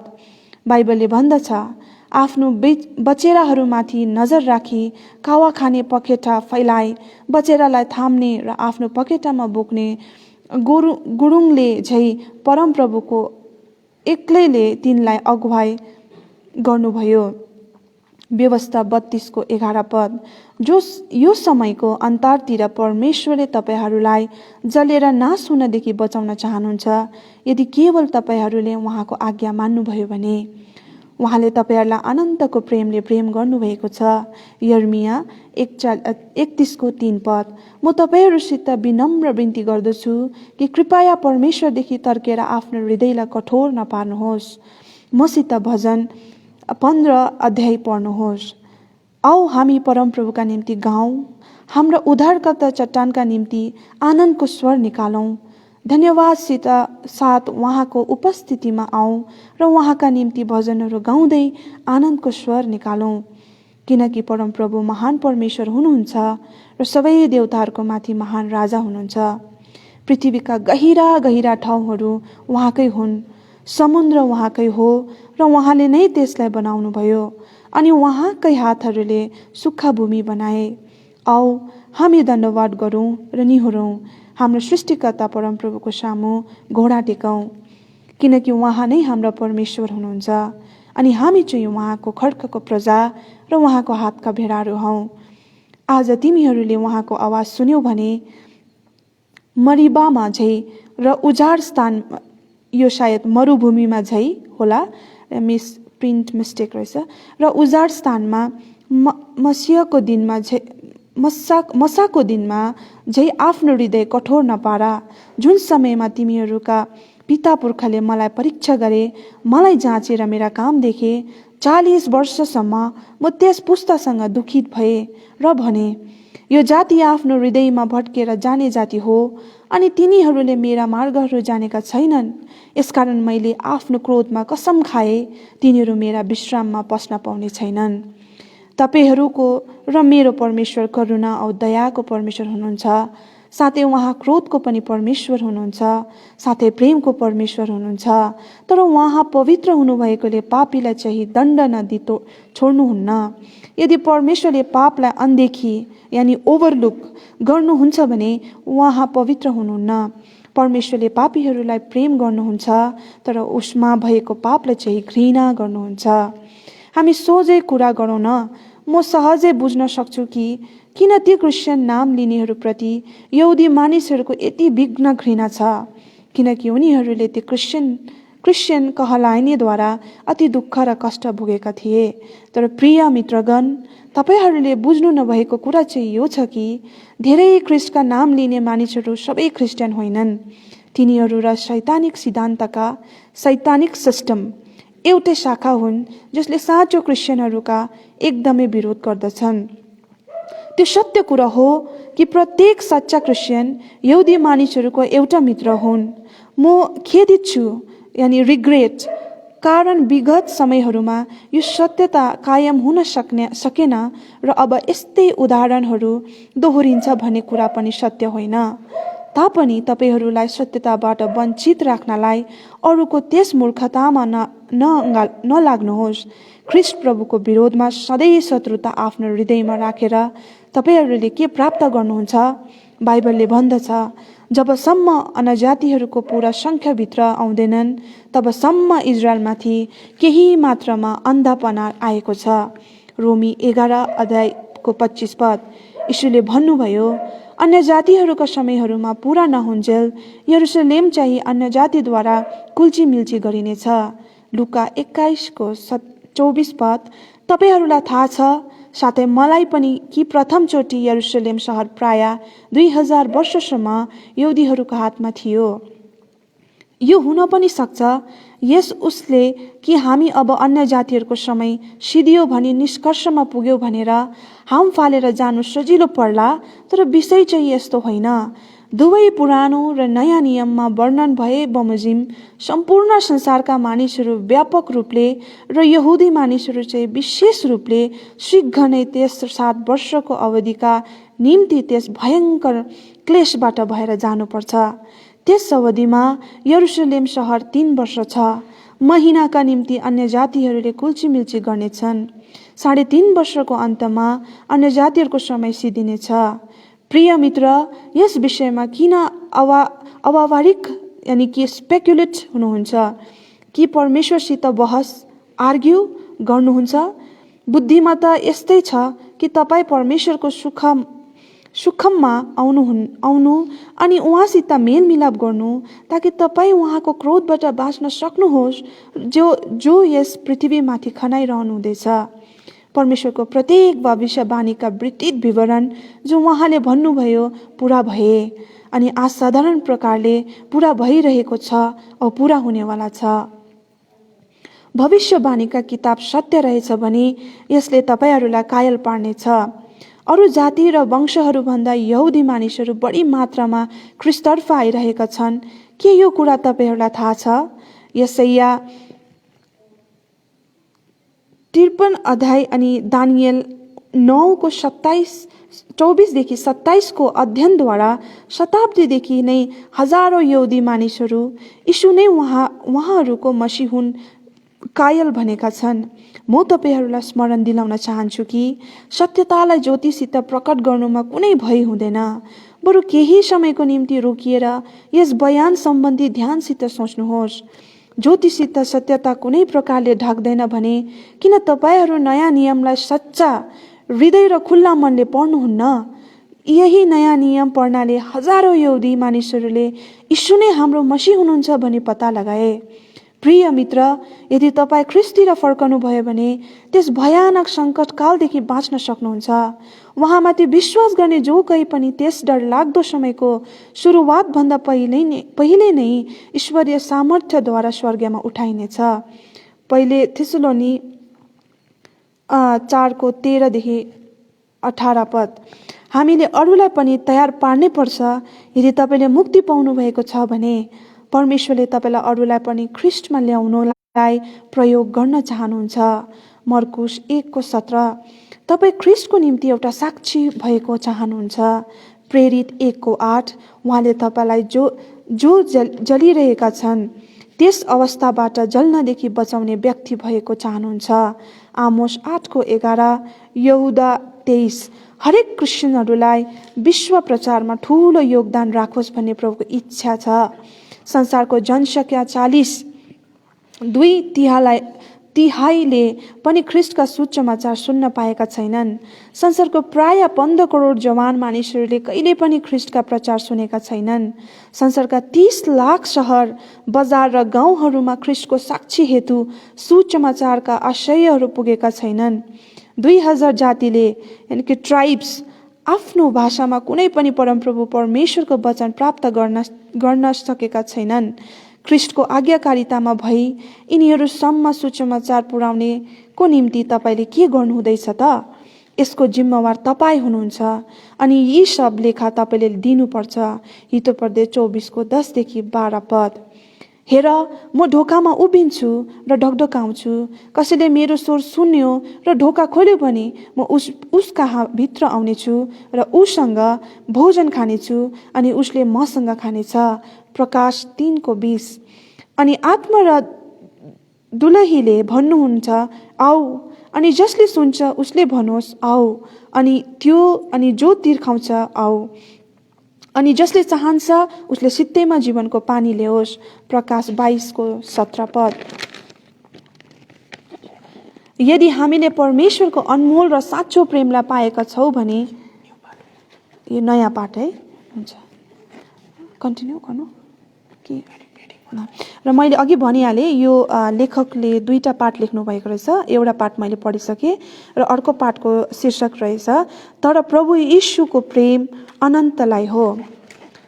यदि हामीले परमेश्वरको अनमोल र साँचो प्रेमलाई पाएका छौँ भने के कुनै कुराले हामीलाई परमेश्वरको प्रेमबाट अलग पार्न सक्छ र? रोमी 8:35 लिएर 38सम्म। हो, हामी मध्ये कसलाई पो माया प्रेम चाहिँदैन र? हामी मानव जाति भएको कारण साथै चेतनाशील र मरणशील जाति भएको कारण हामी आफ्नै गाउँ, टोल, छरछिमेकीहरूसँग मिलेर बस्नुपर्ने आवश्यक छ। यदि हामी मिलेर बस्नु वा जिउनु हो भने हामीलाई कसैको सहारा चाहिन्छ। यति मात्र काफी छैन, मेलमिलाप र प्रेम पनि चाहिन्छ। तपाईँ हामी मेलमिलापमा छैनौँ भने हामीहरूलाई जिउन गाह्रो पर्छ। सोच्नुहोस्, निश्चय नै तपाईँले आफ्नो आमा बाबाको प्रेम, परिवारको, भाइ बहिनीको प्रेम, आफन्तको प्रेम र प्रेमिकाको प्रेम त प्रशस्त पाउनु भएको होला। प्रिय मित्र, तर दुःखलाग्दो कुरा के छ भने मानिस जाति त सृष्टिकर्ता परमेश्वरले उत्पत्ति 2:7 पद अनुसार भूमिको धुलो माटोले बनाएको कारण धुलो माटोले बनेको मानिस प्रेम चाहिँ धोकापूर्ण प्रेम हो। त्यो चाहिँ विश्वासघात प्रेम हो। त्यो प्रेमले आखिरीमा मृत्युसम्म पुर्याउने प्रेम हो। के आज तपाईँ पनि यस्तो मृत्युसम्म पुर्याउने प्रेमको पछि, धोकापूर्ण प्रेमको पछि लागेर आफ्नो 2 दिनको जिन्दगीलाई जोखिममा हालेर अशान्तिपूर्ण जीवन बिताइरहनु भएको छ? मानिस जातिको प्रेमलाई किन मृत्युसम्म पुर्याउने प्रेम भनिन्छ भने धेरै युवा युवतीहरूले प्रेममा धोका खाएर आत्महत्या गरेका छन्। यस्तो घटना जहाँ पनि घट्न सकिन्छ। स्कुल, कलेज, सहर बजार, गाउँ बस्ती, कमान, जहाँ त्यहाँ यस्तो घटनाले हाहाकार नमच्चाएको होइन। यस्तो सत्य घटनाहरू चाहिँ शान्ति रहितको जीवनमा र परमेश्वरको प्रेम बिनाको जीवन अनि धोकाले भरिएको जीवनको प्रतिफलको कारण र अर्को कारण मानिस जातिको धोकापूर्ण प्रेममा असफलता निम्ताएको कारण हुन सक्छ। मानिस जातिका प्रेमले यसरी अन्तिम मृत्युसम्म वा आत्महत्यासम्म पुर्याउँछ भने परमेश्वरको प्रेमले चाहिँ अनन्त जीवन दिएर अनन्त राज्यमा पुर्याउँछ। परमेश्वरको प्रेम सदा सर्वदा रहने प्रेम, परमेश्वरको प्रेम कसैलाई पनि धोका नदिने प्रेम हो। यर्मिया 31:3 पद अनुसार अनन्त प्रेमले प्रेम गर्नुहुन्छ। श्रेष्ठ गीत 8:6 उहाँको प्रेमलाई ठुलो पानीको भलले पनि बगाउन सक्दैन। कस्तो अचम्भको प्रेम! यो प्रेमले हामीलाई कुनै कुराबाट अलग पार्न सक्दैन। रोमी 8:35 अनुसार कसले हामीलाई ख्रिस्टको प्रेमदेखि अलग पार्न सक्छ? के सङ्कटले वा क्लेशले वा सतावटले वा अनेकलले वा नाङ्गो अवस्थाले वा खतराले वा तरवारले? रोमी 8:38 किनकि मलाई पूरा निश्चयता भएको छ, न मृत्युले, न जीवनले, न स्वर्गदूतहरूले, न प्रधानहरूले, न अधिकारहरूले, न उचाइले, न गहिराइले, न अरूले, कुनै सृष्टिले हामीलाई हाम्रा प्रभु यीशु ख्रीष्टमा भएको परमेश्वरको प्रेमदेखि अलग पार्न सक्छ। हो, हामीलाई कहिले पनि उहाँको प्रेमदेखि हामीलाई अलग पार्नुहुन्न। परमेश्वर आफैले भन्नुभएको छ यर्मिया 31:3 मैले अनन्त प्रेमले तँलाई प्रेम गरेको छु। यसरी नै मानवीय प्रेम र संसारको प्रेम चाहिँ बितेर जान्छ र उहाँको प्रेम चाहिँ सदा सर्वदा रहिरहन्छ। किनभने परमेश्वरले संसारलाई यस्तो प्रेम गर्नुभयो कि उहाँले आफ्नो एकमात्र पुत्रलाई दिनुभयो। यूहन्ना 3:16। किनभने संसारलाई दोषी ठहराउनका निम्ति होइन, तर उहाँद्वारा संसारले मुक्ति पाओस् भनेर परमेश्वरले आफ्ना पुत्रलाई संसारमा पठाउनुभयो। उत्पत्ति 1:1 अनुसार आकाश पृथ्वी सारा संसारलाई सृष्टि गर्नुभयो। उत्पत्ति 1:25 अनुसार परमेश्वरले पृथ्वीमा जात जातका वन पशुहरू, जात जातका पाल्तु पशुहरू र जमिनमा घस्रने जात जातका जन्तुहरू बनाउनु भयो। तर परमेश्वरले मानिसलाई चाहिँ आफ्नै स्वरूपमा सृष्टि गर्नुभयो। उत्पत्ति 2:26 पद। उहाँले संसारलाई प्रेम गर्नुभएको कारण नै यही हो कि पृथ्वीमा उहाँले सृष्टि गर्नुभएका थोकहरूलाई र आफ्नो शब्दको सामर्थ्यद्वारा सृष्टि गर्नुभएको पशु प्राणीहरूलाई प्रेम गर्न होइन, तर मत्ती 11:28 अनुसार यस पापमय संसारमा परिश्रम, मेहनत र पापको भारले दबिएकाहरूलाई उद्धार मुक्ति दिनका निम्ति साथै आफ्नो राज्यमा पुर्याएर आत्मामा विश्राम दिनलाई संसारलाई यति धेरै प्रेम गर्नुभयो। अनि यही प्रेमको कारणले उहाँ भन्नुहुन्छ मैले तिनीहरूलाई मायाको डोरी एवं प्रेमको बन्धनले बाँधेर डोराए, तिनीहरूको काँधबाट जुवा उतारिदिए, तिनीहरूलाई खुवाउनसम्म पनि म झुके। होशे 11:4 पद। कि आज तपाईँ पनि त्यो पापको जुवा बोकेर आजीवन पापको दासवत्वमा र शैतानको दासवत्वमा फँसेको अवस्थामा हुनुहुन्छ? यदि यो अवस्थामा हुनुहुन्छ भने आउनुहोस्, प्रेरित 2:24 अनुसार आफ्नो सारा पापहरूको क्षमा निम्ति पश्चातापी हृदय लिएर पहिलो यूहन्ना 1:12 अनुसार परमेश्वरको पुत्र यीशु ख्रीष्टको रगतमा आफ्नो सारा पापहरूलाई मानिलिनुहोस् र शुद्ध र पवित्र हुनुहोस् भनी यो अनन्तको प्रेम चाहिँ उहाँको बलिदानको रगतमा छ। उहाँको बलिदानको रगतमा विश्वास गर्नुभयो भने अनन्त प्रेम पाउनुहुनेछ।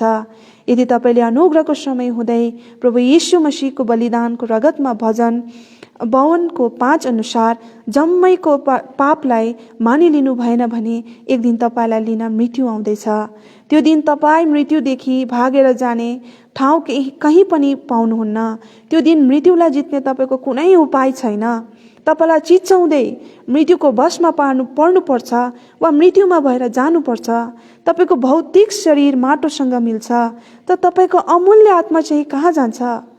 के आज तपाईँले मृत्युपछि स्वर्ग जाने निश्चयता यानि बाटो पाउनु भएको छ? यदि तपाईँले आजसम्म त्यो बाटो पाउनु भएको छैन भने त्यो बाटो पाउनुहोस्। बाइबलमा भनिन्छ यूहन्ना 14:6 पद अनुसार बाटो, सत्य र जीवन म नै हुँ, म बाहेक कोहीद्वारा पनि पिता कहाँ पुग्न सक्दैन। यसर्थ तपाईँ पिता कहाँ त्यो स्वर्गीय राज्यमा अनन्तको जीवन बिताउन चाहनुहुन्छ भने तपाईँलाई आजीवन पापको दासवत्वमा फसाएर, जुवा बोकाउने शैतानको दासवत्वमा फसेर काम र रूपी जीवन बिताउनु हुँदैछ। तत्कालले त्यस मालिकलाई छोडेर तपाईँ र तपाईँको आफन्त परिवार, आकाश पृथ्वीका मालिक र सारा सृष्टिको अनि तपाईँ हामीलाई सृष्टि गर्नुहुने स्वर्गीय मालिक जीवित परमेश्वरको चरणमा आउनुहोस् र अनन्त जीवन मृत्युपछि स्वर्ग जाने निश्चयता पाउनुहोस्। के तपाईँ आज आफ्नै प्रेमी प्रेमिकाको प्रेमद्वारा साथै आफ्नो मिल्ने साथी सङ्गीसँग आफ्नै आमा बाबा परिवारसँगको छली प्रेममा धोका पाएर निराश जीवन र धोकापूर्ण जीवन बिताइरहनु भएको छ? र यहीँसम्म रहेछ। यसको अन्त चाहिँ प्रश्नमा रहेछ। एकपल्ट रिपिट गरिदिन्छु है। के तपाईँ आज आफ्नै प्रेमी प्रेमिकाको प्रेमद्वारा साथै आफ्नो मिल्ने साथी सङ्गीसँग अनि आफ्नै आमा बाबा परिवारसँगको छली प्रेममा धोका पाएर निराश जीवन वा धोकापूर्ण जीवन बिताइरहनु भएको छ? र यहाँ यो लेख्नुहुने चाहिँ एलबी सुब्बा, माउन्ट पिस्का, दार्जिलिङबाट रहेछ। हामीले तपाईँहरूप्रति पहिल्यै नै क्षमा प्राप्ति अथवा हामीले माफ मागिसकेका छौँ। तपाईँको केही समय हामीले चोर्न गयौँ है, हामी क्षमा चाहन्छौँ र हामी अन्तिममा आइसकेका छौँ है। र बहिनी मेरीलाई प्रभुले धेरै आशिष दिएका हुन् र अन्तिम यो परमेश्वरको काम म पाठलाई पठन गर्न लागिरहेको छु र अन्तमा परीक्षामा सफल भन्ने सानो लेख रहेको छ, यसैलाई हामी पढेर हामी अन्त गर्नेछौँ है। म मनिष थापाबाट। परमेश्वरको काम यस लेखक हुनुहुन्छ अथवा छैन हेब्रोन परिवार लेख्नुभएको छ गाईघाटबाट है। हेब्रोन परिवार भन्नुभएको छ, यहाँ व्यक्ति विशेषको नाम चाहिँ यहाँ लेखिएको छैन। परमेश्वरको काम परमप्रभु भन्नुहुन्छ, तिमीहरू मेरा साक्षी र मैले चुनेका दास हौ, म बाहेक अरू कोही उद्धार गर्ने छैन। प्रतिज्ञा अनुसार मैले बचाएँ, म काम गर्नेछु, मलाई कसले रोक्न सक्छ। यशाया 43:10-13सम्म म परमेश्वर हुँ, म बाहेक अरू कोही छैन। प्राचीन समयदेखि अहिलेसम्म नभएका कुराहरू यसो भनेर घोषणा गर्दछु, मेरो उद्देश्य ठहर्नेछ, म मेरो सबै इच्छा पुरा गर्नेछु। म पूर्वबाट सिकारी पक्षीलाई र टाढा देशबाट मेरो युक्ति पुरा गर्ने मानिसलाई बोलाउने छु। मैले अभिप्राय गरेको छु र म त्यो गर्ने नै छु। यशाया 46:9-11सम्म पर्वतहरूले आफ्नो ठाउँ छोड्नेछ, तर मेरो अनुग्रह तँदेखि जाने छैन। मेरो शान्तिको करार भङ्ग हुने छैन। तेरा छोराछोरीहरू परमप्रभुबाट सिकाएका हुनेछन् र तिनीहरूलाई ठुलो शान्ति मिल्नेछ। जसको मन परमप्रभुमा अडिएको छ त्यसलाई तपाईँले सिकाउनु हुनेछ र तपाईँले पुरा शान्ति राख्नुहुन्छ। हे परम प्रभु, तपाईँले हाम्रा निम्ति शान्ति ठहराउनु भएको छ, किनकि हाम्रा निम्ति सबै काम तपाईँले नै गर्नुभएको छ। यसरी आफ्नो युक्ति पुरा गर्ने र हाम्रा निम्ति अनन्त शान्तिको लागि सबै काम गरिदिनु हुने परमेश्वरले आफ्नो काम उदयपुर जिल्लाको सदरमुकाम गाईघाट बजारमा पनि सुरु गर्नुभएको छ। कामहरू गर्नका निम्ति हामी के गरौँ? यीशुले जवाब दिनुभयो। परमेश्वरको काम गर्नेको निम्ति हामी के गरौँ? यीशुले जवाब दिनुभयो, जसलाई उहाँले पठाउनु भएको छ र उनैमाथि तिमीहरू विश्वास गर, यही परमेश्वरको काम हो। यूहन्ना 6:28 र 29। नेपालको पूर्व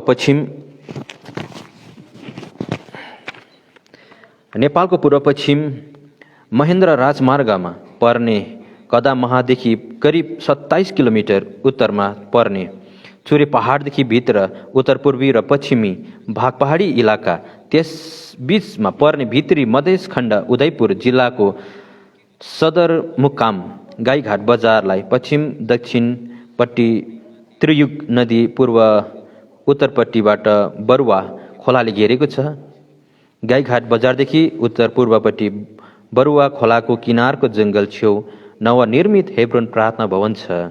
सन् 1996 गाईघाट बजार निवासी कृपासुर कालेब राईले सुसमाचारमा विश्वास गरी प्रभु यीशुलाई मुक्तिदाताको रूपमा ग्रहण गर्नुभएपछि घरमा सन् 1997 सालदेखि घरमा प्रभुको सेवा परिवारभित्र गर्न सुरु गर्नुभयो। उहाँको परिवार बिमला राईले सन् 2000 सालमा प्रभु यीशुलाई ग्रहण गर्नुभयो भएपछि र परिवारका छोराछोरीहरू तथा नाता कुटुम्ब छरछिमेकीहरूले पनि वचन सुन्न थाले। कसैले ग्रहण गरेर विदेशमा रोजगार गर्न गएका थिए। यसै क्रममा सन् 2000 सालमा दोर्पा बेथानी प्रार्थना भवनमा विशेष सेवाको आयोजना गरिएको हुनाले नेपालको पूर्वी क्षेत्र तथा सियोन, धरान, कालिम्पोङ, दार्जिलिङ, सिक्किमको विभिन्न भागबाट विश्वासीहरू जम्मा भई करिब 135 जना उक्त सेवामा जान सियोनमा जम्मा भई गाईघाट बजारको बाटो हुँदै जानुभयो। प्रभुको दास समेल भोटिया पनि साथमा हुनुहुन्थ्यो। एक रात त्यहाँ बास बसी, समेल भोटिया भनेपछि हाम्रो बडा, हामीसँग रहनुहुन्थ्यो, उहाँ बडा। एक रात त्यहाँ बास बसी सुसमाचार सङ्गति गर्ने मौका प्रभुले दिनुभएको थियो। त्यस समयमा गाईघाट बजारमा साँचो उद्धार पाएका जनहरू एकदमै थोरै थिए र अरू विश्वास नगरेकाहरू र प्रभु यीशुका नाम मात्र सुनेका केही व्यक्तिहरूले चासो देखाएका थिए। त्यस क्षेत्रमा कति झुटा शिक्षाको बन्धनमा थिए र अझै पनि छन्। दोर्पाबाट विशेष सेवा सकेर यही बाटो भएर प्रभुका जनहरू फर्किनुभयो र दाजु कालेबको घर अर्पण सेवा गर्नुभयो। सो घरको नाम हेब्रोन राखिदिनुभयो र त्यसै घरमा हेब्रोन प्रार्थना भवन भन्ने नाम गरिकन नियमित सेवा औपचारिक रूपमा भइरहेको नै थियो। यसै क्रममा धरान सियोन प्रार्थना भवनबाट प्रभुका सेवक सेविकाहरू समय समयमा आउँदै सङ्गति दिइरहनुभयो। सन् 2004 सालदेखि भेटीका सेवा पनि धरान सियोनबाट प्रभुका दास आइकन सुरु गर्नुभयो। दाजु काले परिवारले आफ्नो घर प्रभुको सेवाको निम्ति अर्को व्यवस्था नभएसम्मको लागि दिनुभएको थियो। यसरी प्रभुका जनहरू प्रेरित 2:47 बमोजिम बत्तिसमा लिएर मण्डलीमा थपिँदै जानुभयो। तर पनि प्रेरित 2:42 अनुसारको सेवाको क्रम पुरा नभएकोले प्रभु भोजको लागि निरन्तर प्रार्थना र विभिन्न स्थानीय मण्डली प्रतिनिधिहरू समेत उपस्थितिमा छन्। सन् 1905 अक्टोबर 17 तारिकमा विक्रम सम्वत 2062 आश्विन 17 गते प्रभु भोज लर्ड टेबल स्थापना भयो। साथै त्यही समयमा 13 जना दाजुभाइ दिदीबहिनीहरूले बत्तिसमा लिएर प्रभुका मण्डलीमा थपिएका थिए। त्यो समय प्रभुको दास पृथ्वी राई सियोनमा नै हुनुहुन्थ्यो। त्यस समय गाईघाटमा दाजु मलाकी परिवार, योना परिवार, प्रेम खालिङ परिवार, मनबहादुर परिवार, तिलक बहादुर परिवार, काले परिवारको साथमा सेवा गरिरहनु भएको थियो। पछि भाइ ध्रुव परिवार, नन्दराज परिवार र अरू भाइ बहिनीहरू थपिँदै जानुभयो। दाजु काले परिवार युके तर्फ जानुभएपछि त्यहाँका विश्वासीहरूसँग मिलेर सेवा गर्न धरान सियोनबाट सन् 2006 फरवरी विक्रम सम्वत 2062 फाल्गुनमा पूर्व समय सेवक भाइ कमल परिवारलाई पठाउनुभयो। त्यस समयमा दाजु प्रेम खालिङ मलाकी र भाइ दिपेश जोसेफ सेवा गरिरहनु भएको थियो। सेवा गर्दै जाँदा भाइ कमल परिवार आएपछि सन् 2006 मे 10 विक्रम सम्वत 2067 वैशाख 26 गते बुधबार खुला रूपमा पहिलो पटक गाईघाट बजारमा प्रभु यीशुको मुक्तिको सुसमाचार प्रचार गरियो। सो प्रचारको सन्दर्भमा प्रभुले दिनुभएको वचन यशाया 48:18 देखि 20 सम्म सियोन धरानबाट, भर्तिवाल चौरी बेथाबाराबाट, बेलटार बेथेस्ताबाट, राज बिराज रहोबोतबाट, गाईघाट हेब्रोन समेत 5 मण्डलीका प्रतिनिधिहरू उपस्थित हुनुहुन्थ्यो। त्यसपछि समय समय देउरी, जलजले, बोक्से, असारी, चपन, चुहाडे, मोरपुर्ची, नेपालटार तथा राजविराजदेखि दक्षिण खण्डसम्म पनि विजित तथा सुसमाचार प्रचार भएको र केही आत्माहरूले प्रभुलाई ग्रहण गरेका थिए। बेथेस्ता बेलटारका प्रभुका दासहरूले सन् 2006 मे विक्रम सम्वत 2063 जेठ 25 गते पनि सुसमाचार प्रचारको सेवा आयोजना गर्नु भएर पहिलो पटक बेलटार बजारमा पनि हामी सहभागी भएका थियौँ। त्यसपछि गाईघाटको भाइ रमेश र बेलटारको बहिनी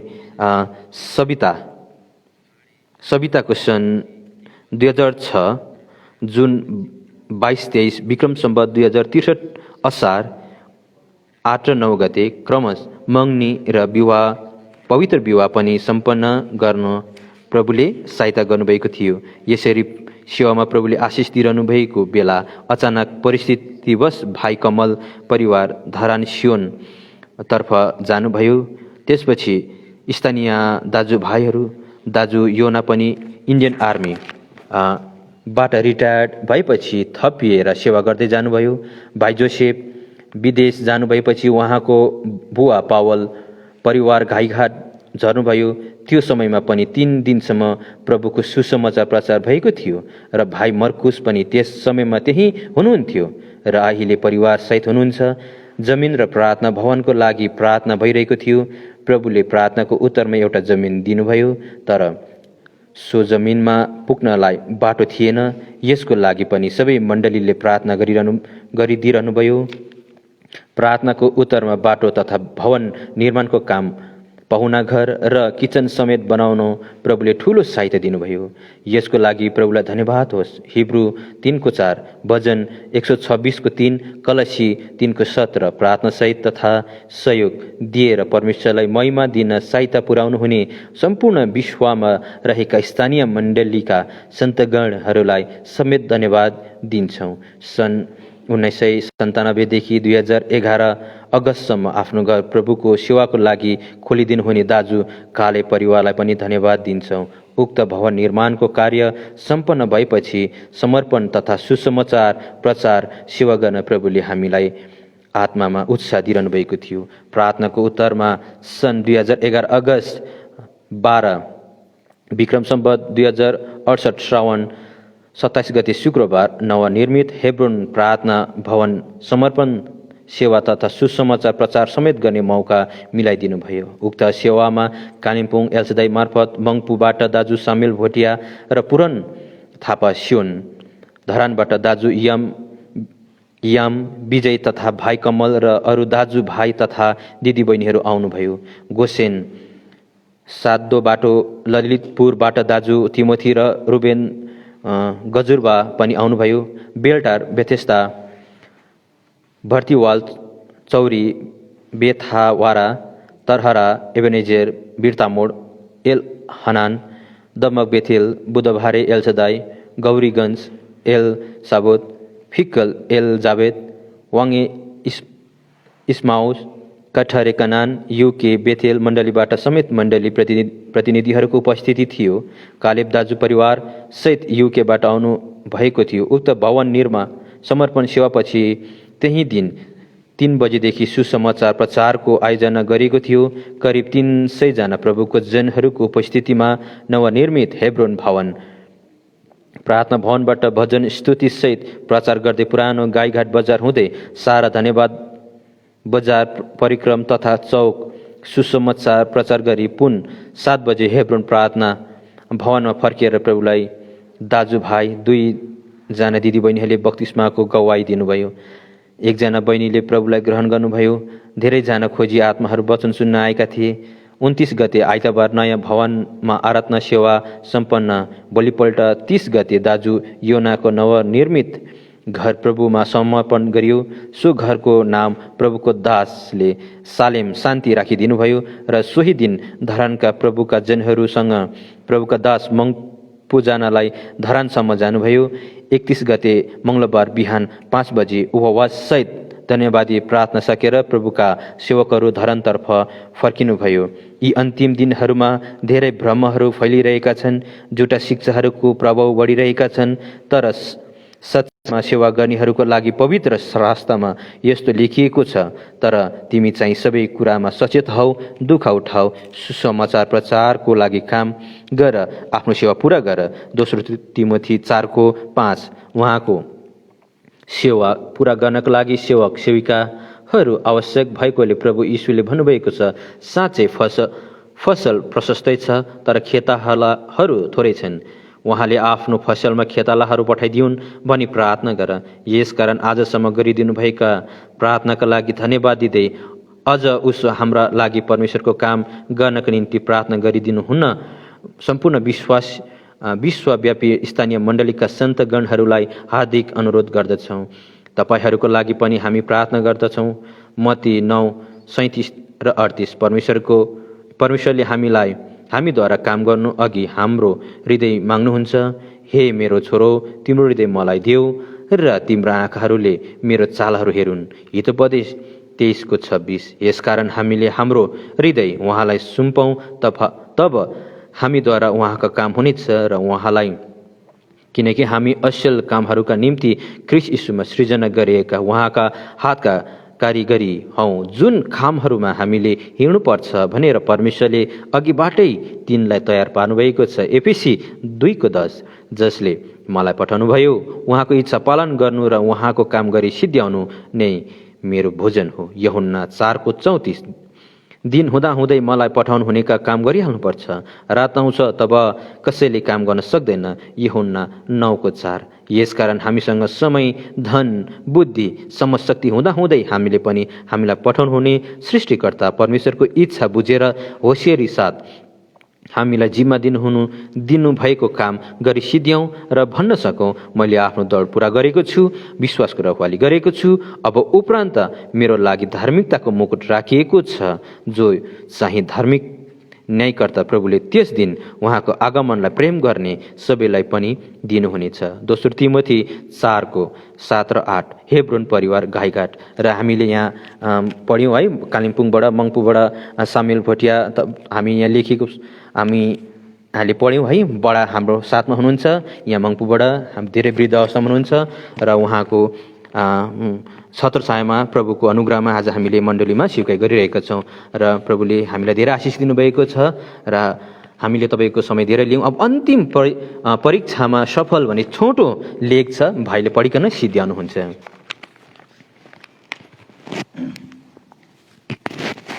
सबैजनालाई जय मसीह। र यो रिडिङ सेसनको हामी कन्क्लुजन पार्टमा आएको छौँ र यसरी शीर्षक रहेछ परीक्षामा सफल। धेरै बालबालिकाका एकदमै गफाडी हुन्छन् र बाहिरी रूपमा एकदमै चलाक र प्रभावशाली देखिन्छन्, तर तिनीहरूको वास्तविक खुबी तब मात्र थाहा हुन्छ जब तिनीहरूको विद्यालयको वा कलेजको अन्तिम परीक्षा वा जाँच आउँदछ। बाहिरी रूपमा एकदमै चलाक देखिने धेरै विद्यार्थीहरू अन्तिम परीक्षामा असफल हुन्छन्। अर्कोतर्फ शान्त स्वभावका बाहिरी रूपमा सुस्त मनस्थितिका देखिने केटाकेटीहरू उच्च अङ्क ल्याएर अन्तिम परीक्षामा सफल हुन्छन्। त्यसै गरी यस्ता विश्वासीहरू धेरै हुन्छन् जसले लामो लामो प्रार्थना गर्दछन्, चर्को गरी गाउँदछन्, चालाकी साथ कुरा गर्दछन् र एकदमै भावुक र जोसिला देखिन्छन्, तर कुनै परीक्षा, समस्या र कठिनाइको सामना गर्दा र कष्ट भोग्दा तिनीहरू ढल्दछन्, असफल र पतन हुन्छन्। अर्कोतर्फ यस्ता विश्वासीहरू पनि धेरै हुन्छन् जो मौन रहन्छन्, सङ्गीतहरूमा पछाडिको सिटमा बस्दछन्, लुकेर बसिरहन्छन्। तिनीहरू घरमा, आफ्नो काम, संस्था र व्यक्तिगत आराधनाका जीवनमा हुने दैनिक आत्मिक हिँडाइमा एकदमै स्थिर रहन्छन्। तिनीहरू आफ्ना विशाल जाँचहरूमा र सम्पूर्ण परीक्षाहरूमा विजयी हुन्छन्। याकुब यसो भन्छन्, धन्य हो त्यो मानिस जो परीक्षामा स्थिर रहन्छ, किनकि उसको जाँच भइसकेपछि उसले जीवनको मुकुट पाउनेछ, जुन मुकुटको प्रतिज्ञा प्रभुले आफूलाई प्रेम गर्नेहरूसित गर्नुभएको छ। याकुब 1:12। आमीन।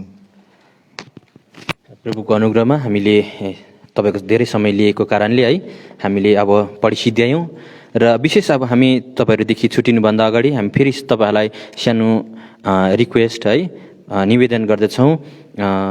हाम्रो यस माउन्ट मोरिया प्रार्थना भवन हामी मङ्पु मण्डली सङ्गति गर्दै आएका र यो भवन निर्माण भएको अथवा सुरुवात भएको काम अब 2021मा 50 वर्ष है टिकिरहेको अवस्थामा छ र 50 वर्ष धन्यवादी स्वीकार गर्ने हामीले प्रार्थना गरिरहेका छौँ। विश्वभरि तपाईँहरू जहाँ जहाँ रहनुहुन्छ तपाईँहरूले व्यक्तिगत, पारिवारिक, माण्डलिक प्रार्थनामा याद गरिदिनुहोस् है। प्रभुको इच्छा भए तपाईँहरू पनि आउन सक्नुहुनेछ है। विशेष हाम्रो लागि प्रार्थना गरिदिनुहोस् र अब हामी तपाईँदेखि छुटिरहेका छौँ है। र हाम्रा दुई परिवारको लागि जो तपाईँहरूलाई हामीले अघि नै भनिसकेका छौँ, पहिले दिनै भनिसकेका छौँ, कोरोनाको कारणले दुईजना वृद्ध बडाहरूलाई प्रभुले उठाउनु भएको छ, शोकित परिवारले सन्ताउन पाएका हुन् है। तपाईँले प्रार्थना गरिदिनुहोस् र अब हामी अन्तिम प्रार्थना गर्दैछौँ बडाद्वारा र आशिष मागेर हामी तपाईँहरूदेखि बिदा लिँदैछौँ। ल हामी प्रार्थना गरिन्छौँ। हामीहरूको अत्यन्तै महान पवित्र प्रेमी विश्वासयोग्य र धर्मी परमेश्वर, फेरि पनि तपाईँको चरणमा तपाईँको नामको गुणगान, स्तुति, बढाइ, प्रशंसा गाउँदै आउँदछौँ, किनकि तपाईँ सबै आदरमय प्रशंसा अनि धन्यवादको योग्य हुनुहुन्छ, जसले आज तपाईँ जितपुमा कसरी हामीलाई यो जिउँदो पानीको 45औँ अङ्क यो पठन गर्नुको लागि बिता 7 तारिकदेखि हामीलाई सहायता गर्नुभयो। सो धन्यवाद मान्छौँ। आफ्नो छोराछोरीलाई यो पठन गर्नुको लागि तपाईँले अलग गर्नुभयो, जसले प्रभु आफ्नो समय तपाईँले दिइकन यो सबै पठन गर्ने काम सफलतापूर्वक पुरा गर्नुको लागि सहायता गर्नुभयो। सो हामी तपाईँमा धन्यवाद दिन्छौँ, धन्यवाद चढाउँछौँ। यो पठन कार्यक्रम चाहिँ हे प्रभु अब विश्वका विभिन्न जग्गाहरूमा तपाईँहरू बसिकन तपाईँका छोराछोरी बसिकन सुनिरहेका छन्। सो हामी तपाईँमा धन्यवाद दिन्छौँ। जस्तै धीरज धरे, विशेष आज केही पाठ लामो भयो, समय पनि अलिक बेसी लियौँ, हामी यसको लागि दुःखी छौँ। तर हामी अनि क्षमा पनि माग्दछौँ। प्रभु तपाईँले एकदम क्षमा गर्नुहोस्। आफ्ना छोराछोरीले धेरै धीरज धर्नु पर्यो, सहायता गर्नुभयो, सो धन्यवाद छ। अब यो जिउँदो पानी पठनबाट जति पनि आशिषहरू विभिन्न जग्गामा श्रोताहरू कहाँ पुगेको छ, यो आशिषको जगेरा तपाईँले गरिराखी आफ्नो महिमा लिनुहोस्। र आगामी दिनका सबै चोकाहरू अब विभिन्न जग्गाहरूबाट हुँदै जानु परेको छ। यसमा तपाईँ जो अनुग्रह दया कृपा चाहन्छौँ, हामीलाई सहायता तपाईँले गर्नुहोस्। तपाईँले बिन्ती अनि प्रार्थना गर्दछौँ, सहायता धन्यवाद छ। हामीलाई समय दिनुभयो।